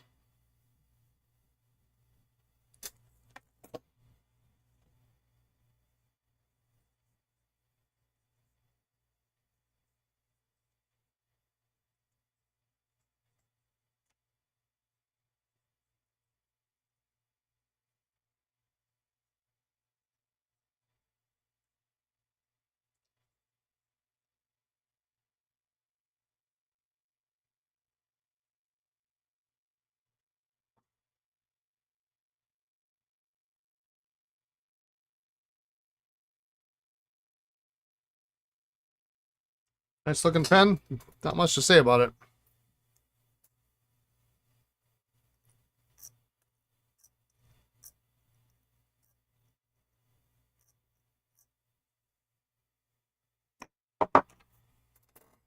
Three more to go. We'll spin them out. Should spin those caps out too while I'm at it.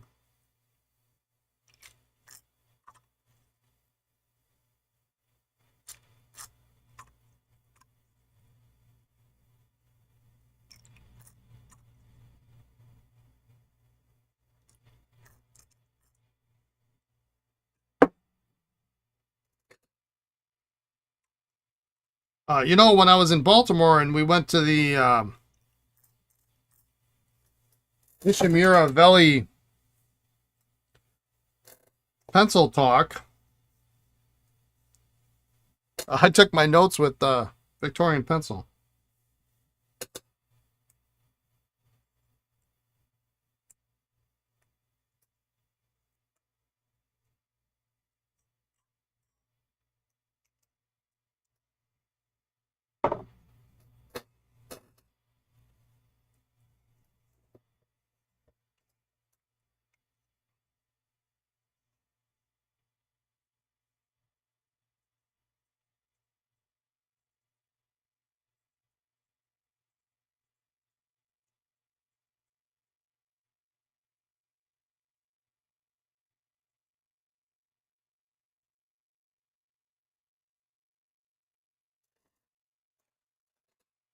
I really should use an Esterbrook again.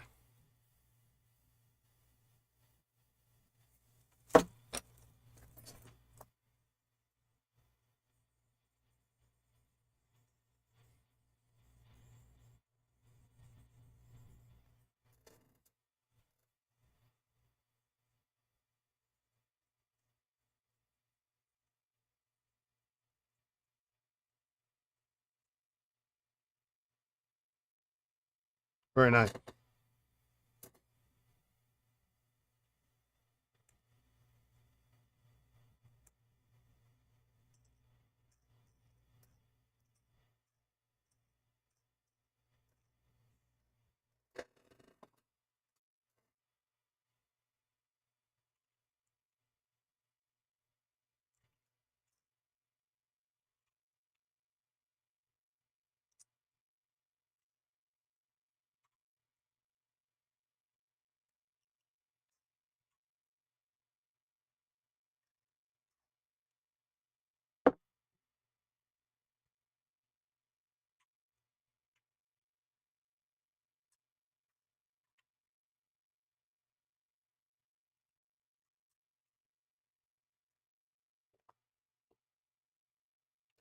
Page 2. We got a red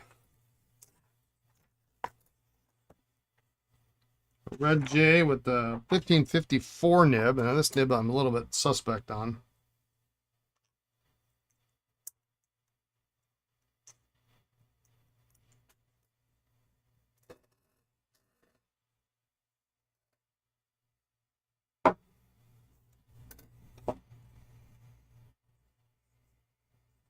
I should not be.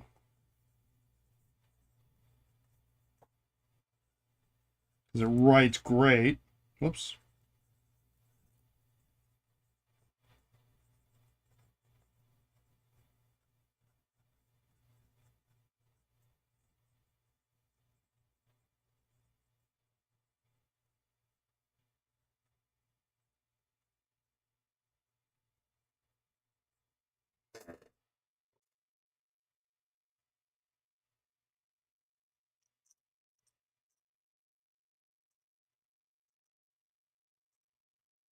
I guess that just goes to show you if you're looking at Esterbrook's or you're looking at them online or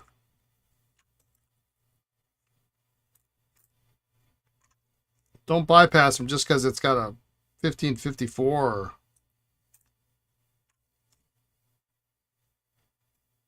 1000 series nib.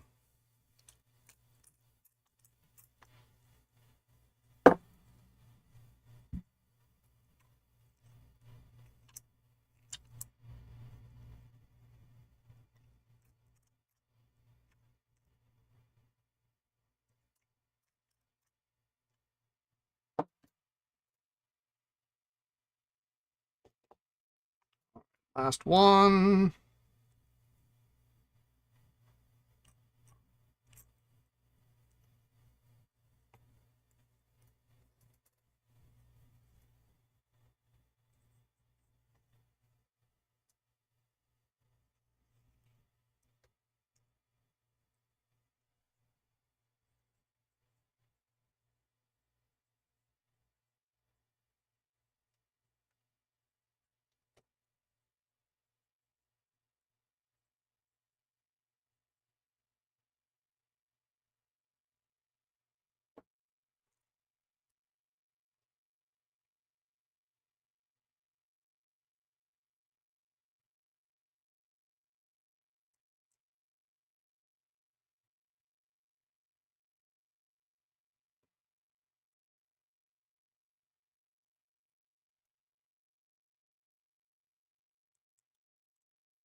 This one's got to have be the difficult one.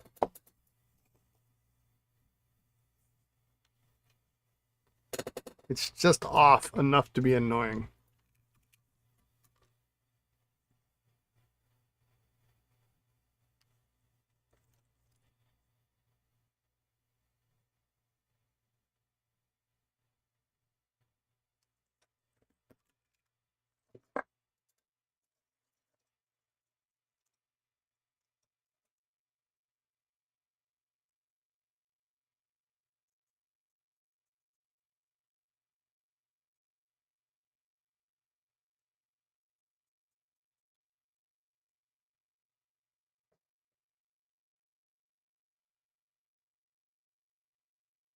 There we go.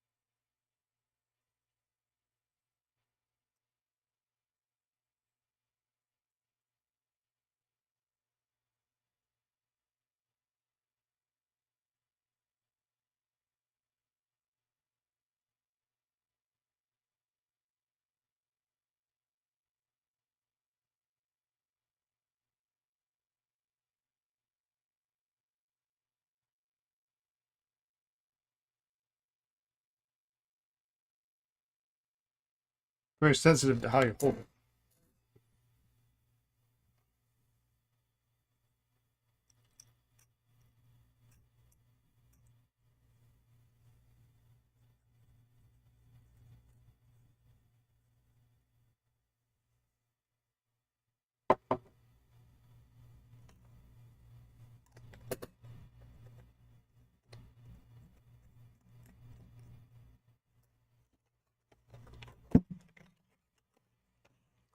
Okay.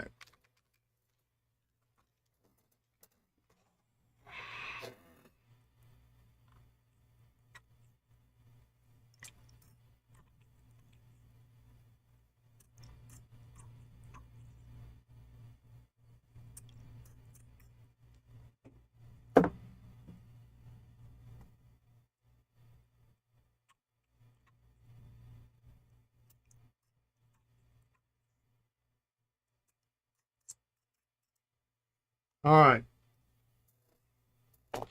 Spin these out. Let's spin those caps out. Then we work on that. We got a little bit of time to work on that pencil.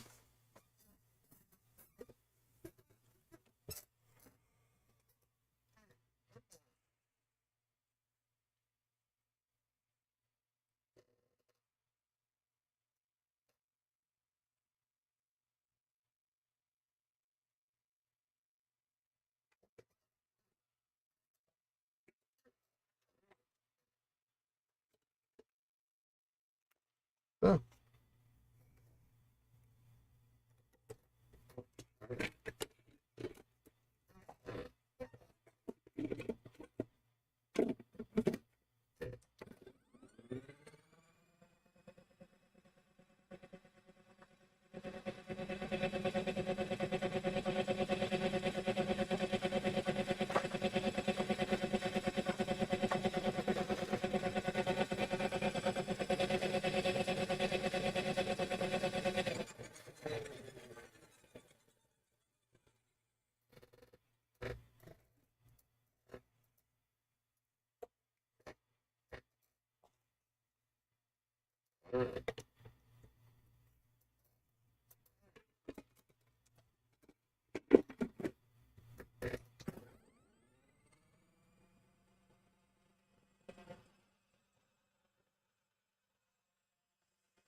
Mention I love this thing. Getting time to clean it out. It's getting kind of a little pungent in here.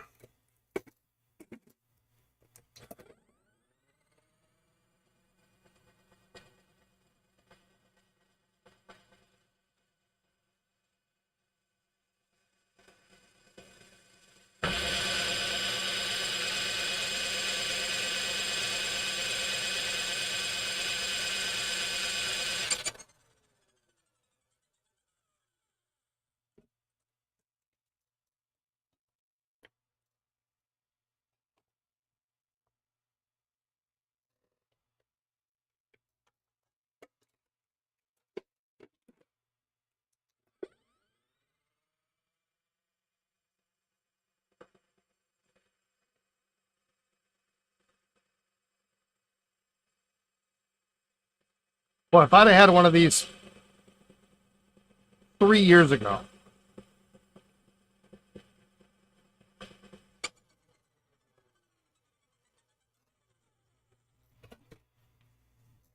all the pen cleaning we used to do,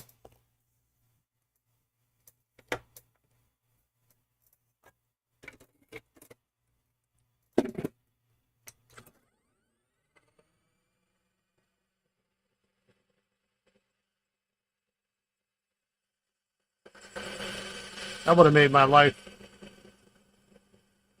and my manager's life so much easier.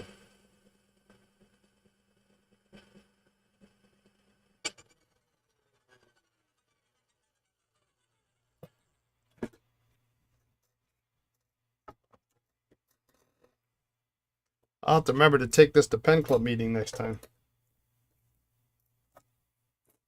We have a club member who regularly brings his salad spinner to the meeting.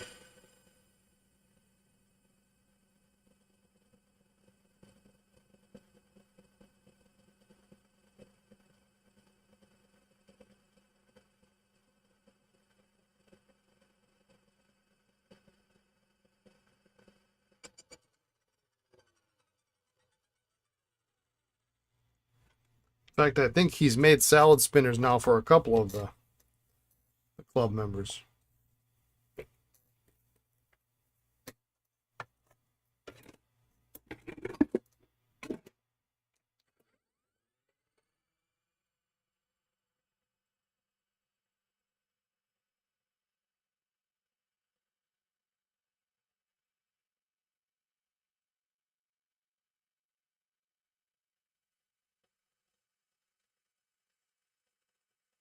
Someone will steal it.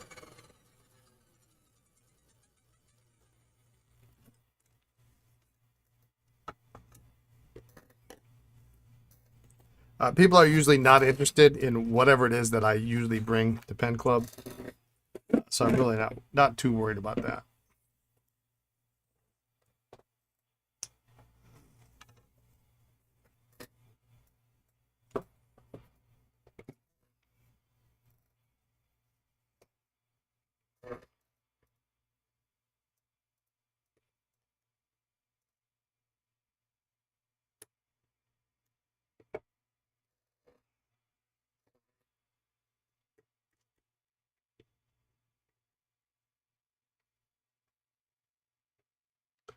Well, this is hard to get on.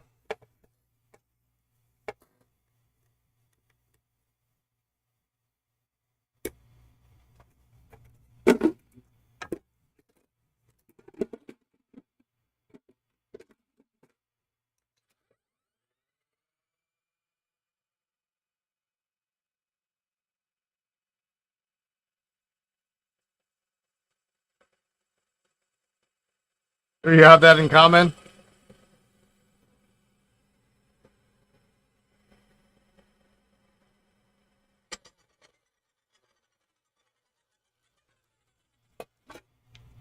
I mean, it's fine. Snap.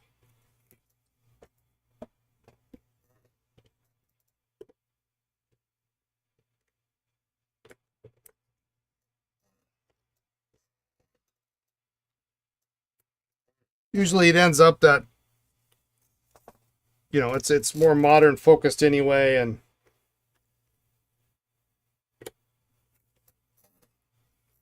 they express some interest, but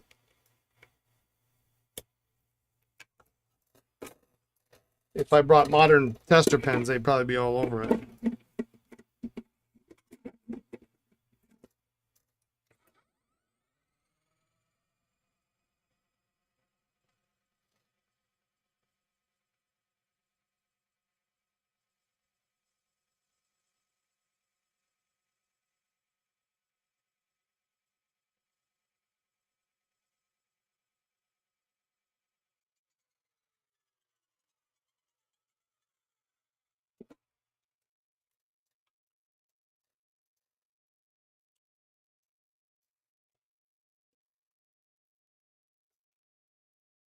I could put 2 of these at a time on my tube.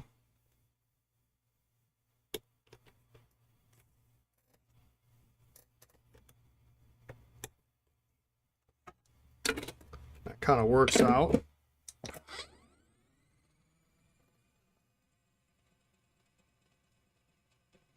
I don't think there's much in there, but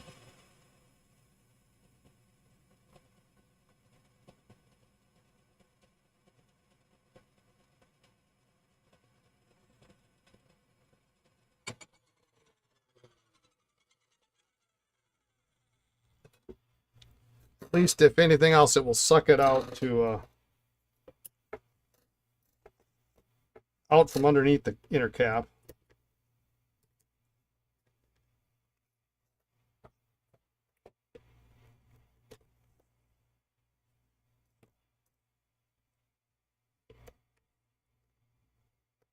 I should start collecting vintage salad spinners. Is that a thing? A vintage salad? Like what a vintage? Like 2010?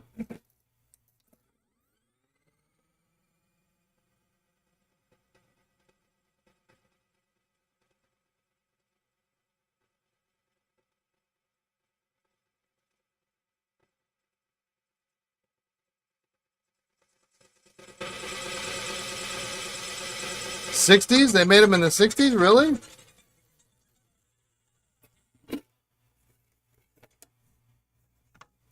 I can't believe that.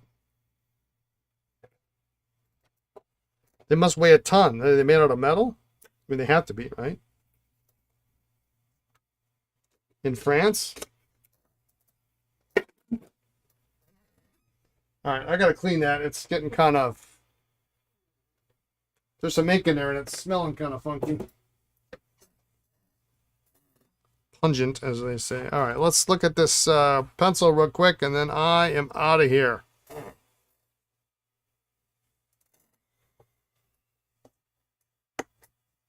What do we think this is going to look like? It's been in there long enough. It's been in there 45 minutes, huh?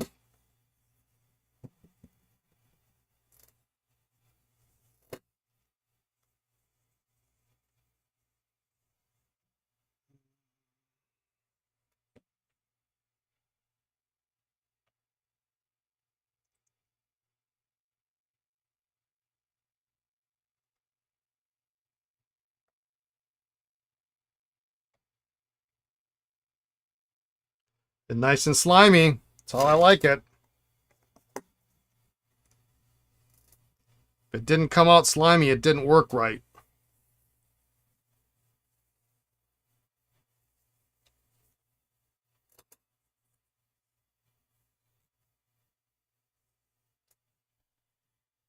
That's a lot different.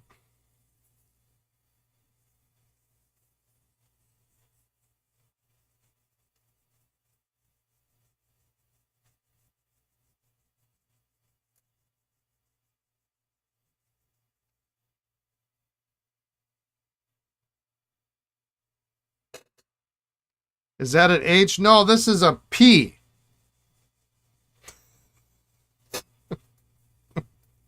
It's seriously what it is. It's a P.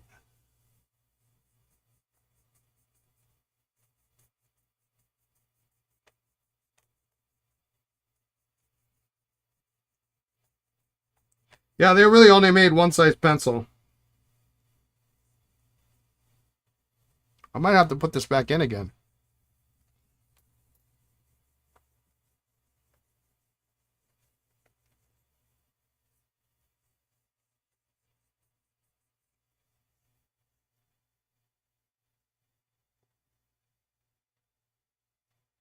Okay, so that part is actually better, but it's still... Oh, you missed it when I put it in? Yeah, yeah, it's a pencil. It was a disaster.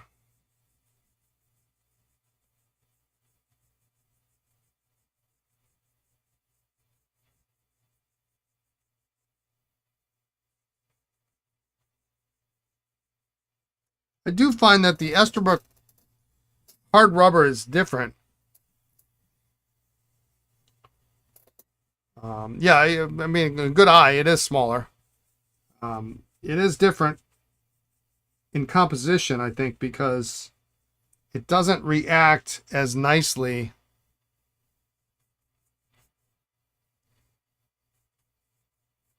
to the Dr. G's.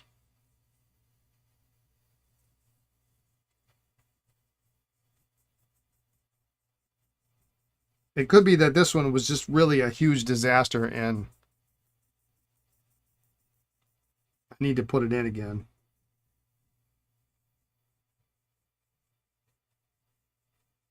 Sounds like there'll be a salad spinner show off at the next pen club. There might be.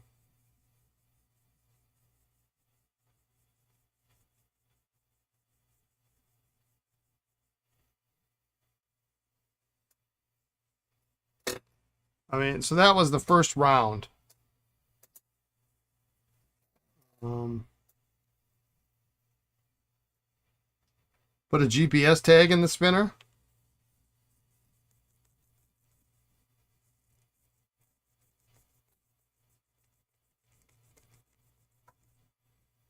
That way if somebody takes it, I know where it is.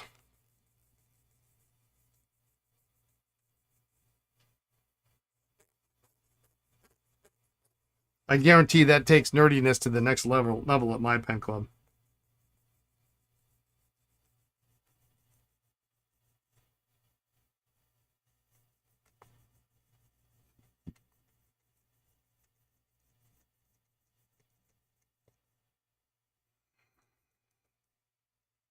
Okay, that's getting better. I want to get under that clip too, but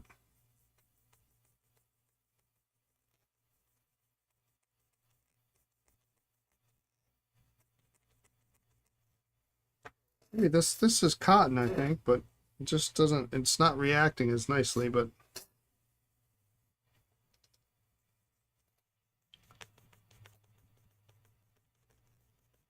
You were asked to do a salad spinner making workshop for your club. You're hesitant?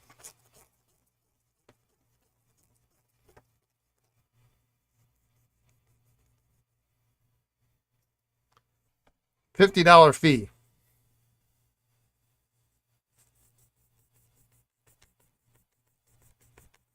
Non-refundable. All right, so that's looking better.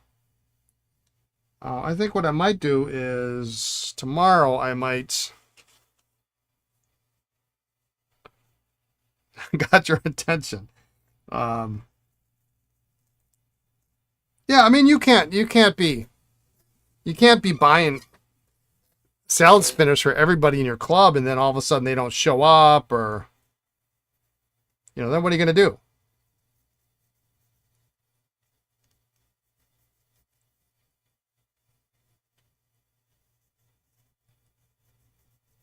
I mean, technically, if you buy them right before the club meeting, if they don't show up, I mean, if you wanted to be nice, you could refund them, but you could return whatever salad spinners you don't end up using. I mean, it'd be a pain, but if it was like Amazon or local, BYOSS, bring your old salad spinner, yeah. Yeah, you could do that. You could make them buy it. You could bring the zip ties.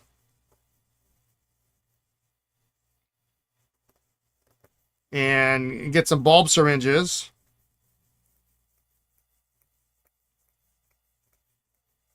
Give them some links. Here's what here's what I recommend. They'll buy the wrong ones. Well, just to vex you, yeah. Well, then it's their tough luck. Here are 3 that I like. You put them on Amazon, you get an affiliate code or something, so you get some money off of it. With something saying, do not buy anything else, or do not buy this kind.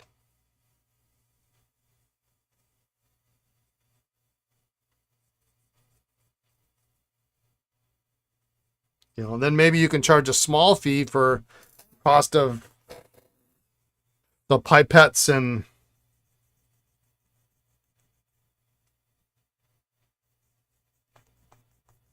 the zip ties and, turkey basters.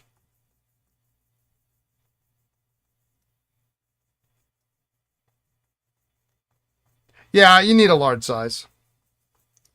Although I do like the small, I do like the thinner size in my other hand one for caps and things, I mean, not everybody's going to need it for a vanishing point nib unit, but get rich quick schemes. We are all in the wrong industry for get rich quick.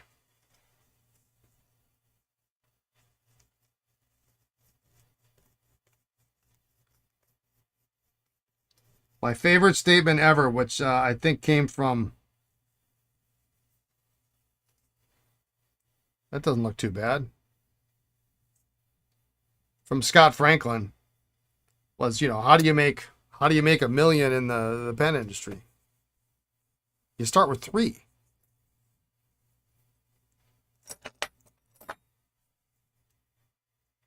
Giving a seminar to pen clubs is the opposite of getting rich. Yeah, it sure is, isn't it?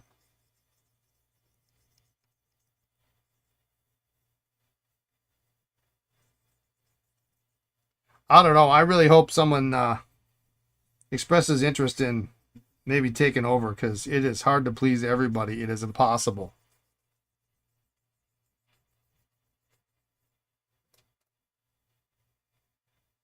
Impossible to please everybody. Topics.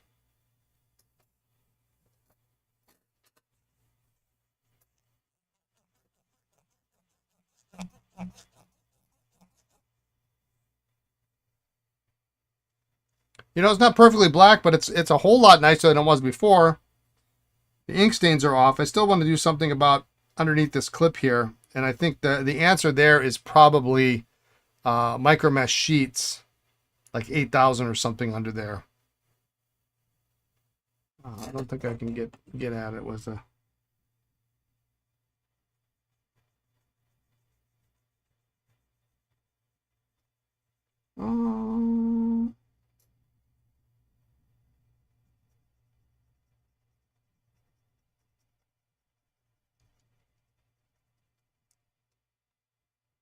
I guess I got a little bit of it, huh?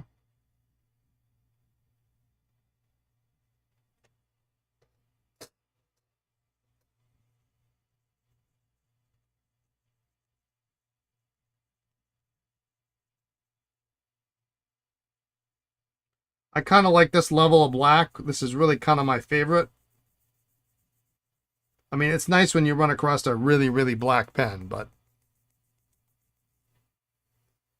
this kind of a really rich chocolate, milk chocolate color. Really pretty spectacular.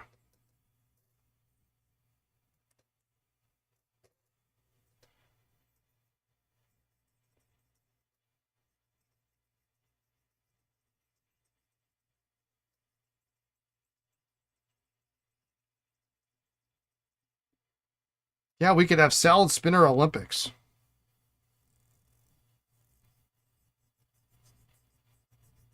I always thought it'd be fun to have at a pen show a bunch of repair guys, and then have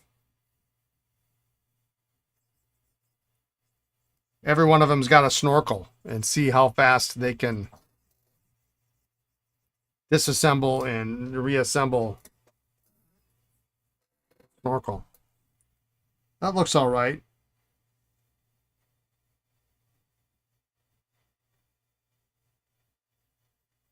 We are in the get poor quick industry. Yes, there we go. Get poor quick.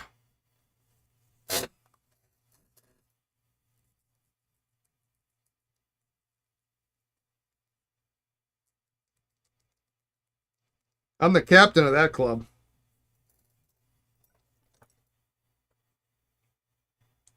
All right, well, I can still see. Let's take a look.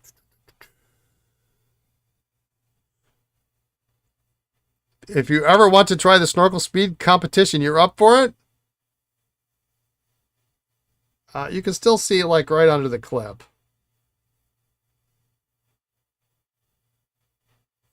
But this looks much better. There's the barrel. The barrel it's got some scratches that we didn't see before. But those are clearly ink stains because they're no longer there. This might be a good candidate for another dip next week. I think a snorkel speed competition. I don't know how you would make it fair, right? Because you could get unlucky and you could get the one. Yeah, how would you control for the condition of the pens being the same? Yeah, you could be the one that gets the one with the sack that's, you know, stuck in the sack protector tube. And that would be you know, then you instantly lose because there's no way, you know. Or if the whole thing comes out easily in one piece, I mean, you know, you can get that thing done. I mean, it could be done in 10 minutes or less.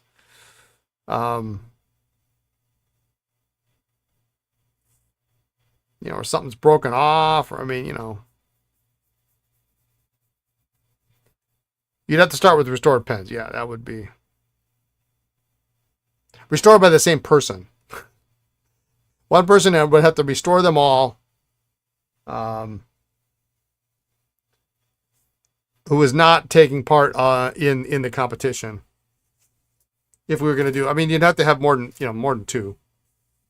Although, David, if you want to try it over, you know, I mean, a beer would have to be involved, I think. You know, a couple of beers and some snorkels or touchdown. Sounds like I have some work. That would be interesting. You know, and what you'd have to do is you'd have to get those little buzzers like they have at Rubik's Cube competitions. So you tap it. Or like, you know, chess clocks or something. Maybe not chess clocks, but you know what I mean. They got those timers that you slap when you set the Rubik's Cube down. Drunk pen repair. You have a chess clock. I am not surprised. I am not surprised you have a chess clock. Or here we go. Here's an idea. Talk about a book of terrible ideas. So what you do is you have two pens, and they can be snorkels, they can be touchdowns, they can be Esterbrooks, and you do each step simultaneously. So open it up, get the section out, tap, and then the next person does it. So then they can, and then they do it, tap. Take off the sack, take out the J-bar, clean the J-bar off, tap. Next person, take out the sack, take the J-bar, you know, and then you do it that way. And have it written down. You know, then clean off the section, put the sack on. No, I don't know. Do it all at once, hit the tap. I don't know. Bad ideas at Thursday at 3:45.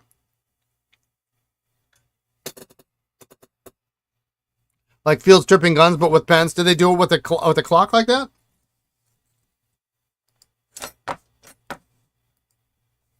I don't know. I always thought it would be fun. It would be fun to see. You know, the problem is you know, doing it fast is not always the answer. It sends the wrong message. So you know, being public was probably a bad idea. But if you had a bunch of friends, you know, if it was like me and David and Brian McQueen and, you know, Ron Zorn or something, I mean, it would be hilarious. We all get together at a show some night and go, okay, here we go. And then you test the capacity. And you give a little bit of an allowance for variance. I don't know. Things to think about. Brian McQueen would probably win. He'd probably win. And you bring your own tools. He would win. Yeah, I'm sure he would. I understand he's got a video, a YouTube video I need to watch. But it's all right. I'd be happy just to be invited. It would be the case. I'd be happy just to be invited. You know, and if you lose to Brian McQueen, you're like, yeah, I expected that. Cheers. So, anyway, fun idea. We'll let that percolate. And, I mean, a lever filler would be easy, right? Or would it? I don't know. How fast can you do an Esterbrook including disassembly of the nib unit and reassembly?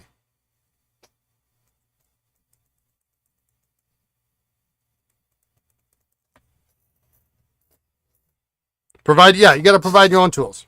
Yeah, whatever makes you, you know. Now, if you had to use a certain set of tools, that would be challenging. It could be interesting, but it would be challenging. I mean, you know, make the nib a challenge. Yeah. Yeah. Anyway. All right. I am going to, I guess my hands aren't all that. I had that one nib that was not was not coordinating, but cooperating. But I'm going to clean up, get ready. My daughter should be here any minute. If I'm doing the parental, whoops. I'm doing the parental thing. She is on her way. I can still, actually, she's here. She's going to be pulling in the door any minute. So I'm going to get cleaned up. I got to talk with her about a couple things. We'll have the podcast probably in about a half hour, give or take, 5 or 10 minutes. And got some fun things today to talk about. Probably not much that, have a great night. You too, David. That you haven't heard here on the stream, which is why you watch the stream, because you get advance notice of all the stuff that I end up talking about on Thursday. So anyway, thanks for tuning in, everyone. Have a great rest of your evening, afternoon, morning, wherever you are in the world. Don't forget Saturday, the start of the Tour de France. We will talk about it every day, whether you want me to or not. Just a warning. We talk about the Tour de France on this channel. So excited for that. Will be a great first weekend. Cheers, Tour de France. So be kind, be well, and we'll see you for the podcast in about a half hour. All right, everybody? Take care. If I don't see you next week. Have a great weekend. And a happy 4th of July, and be safe. Thanks, everyone. See you soon. Bye.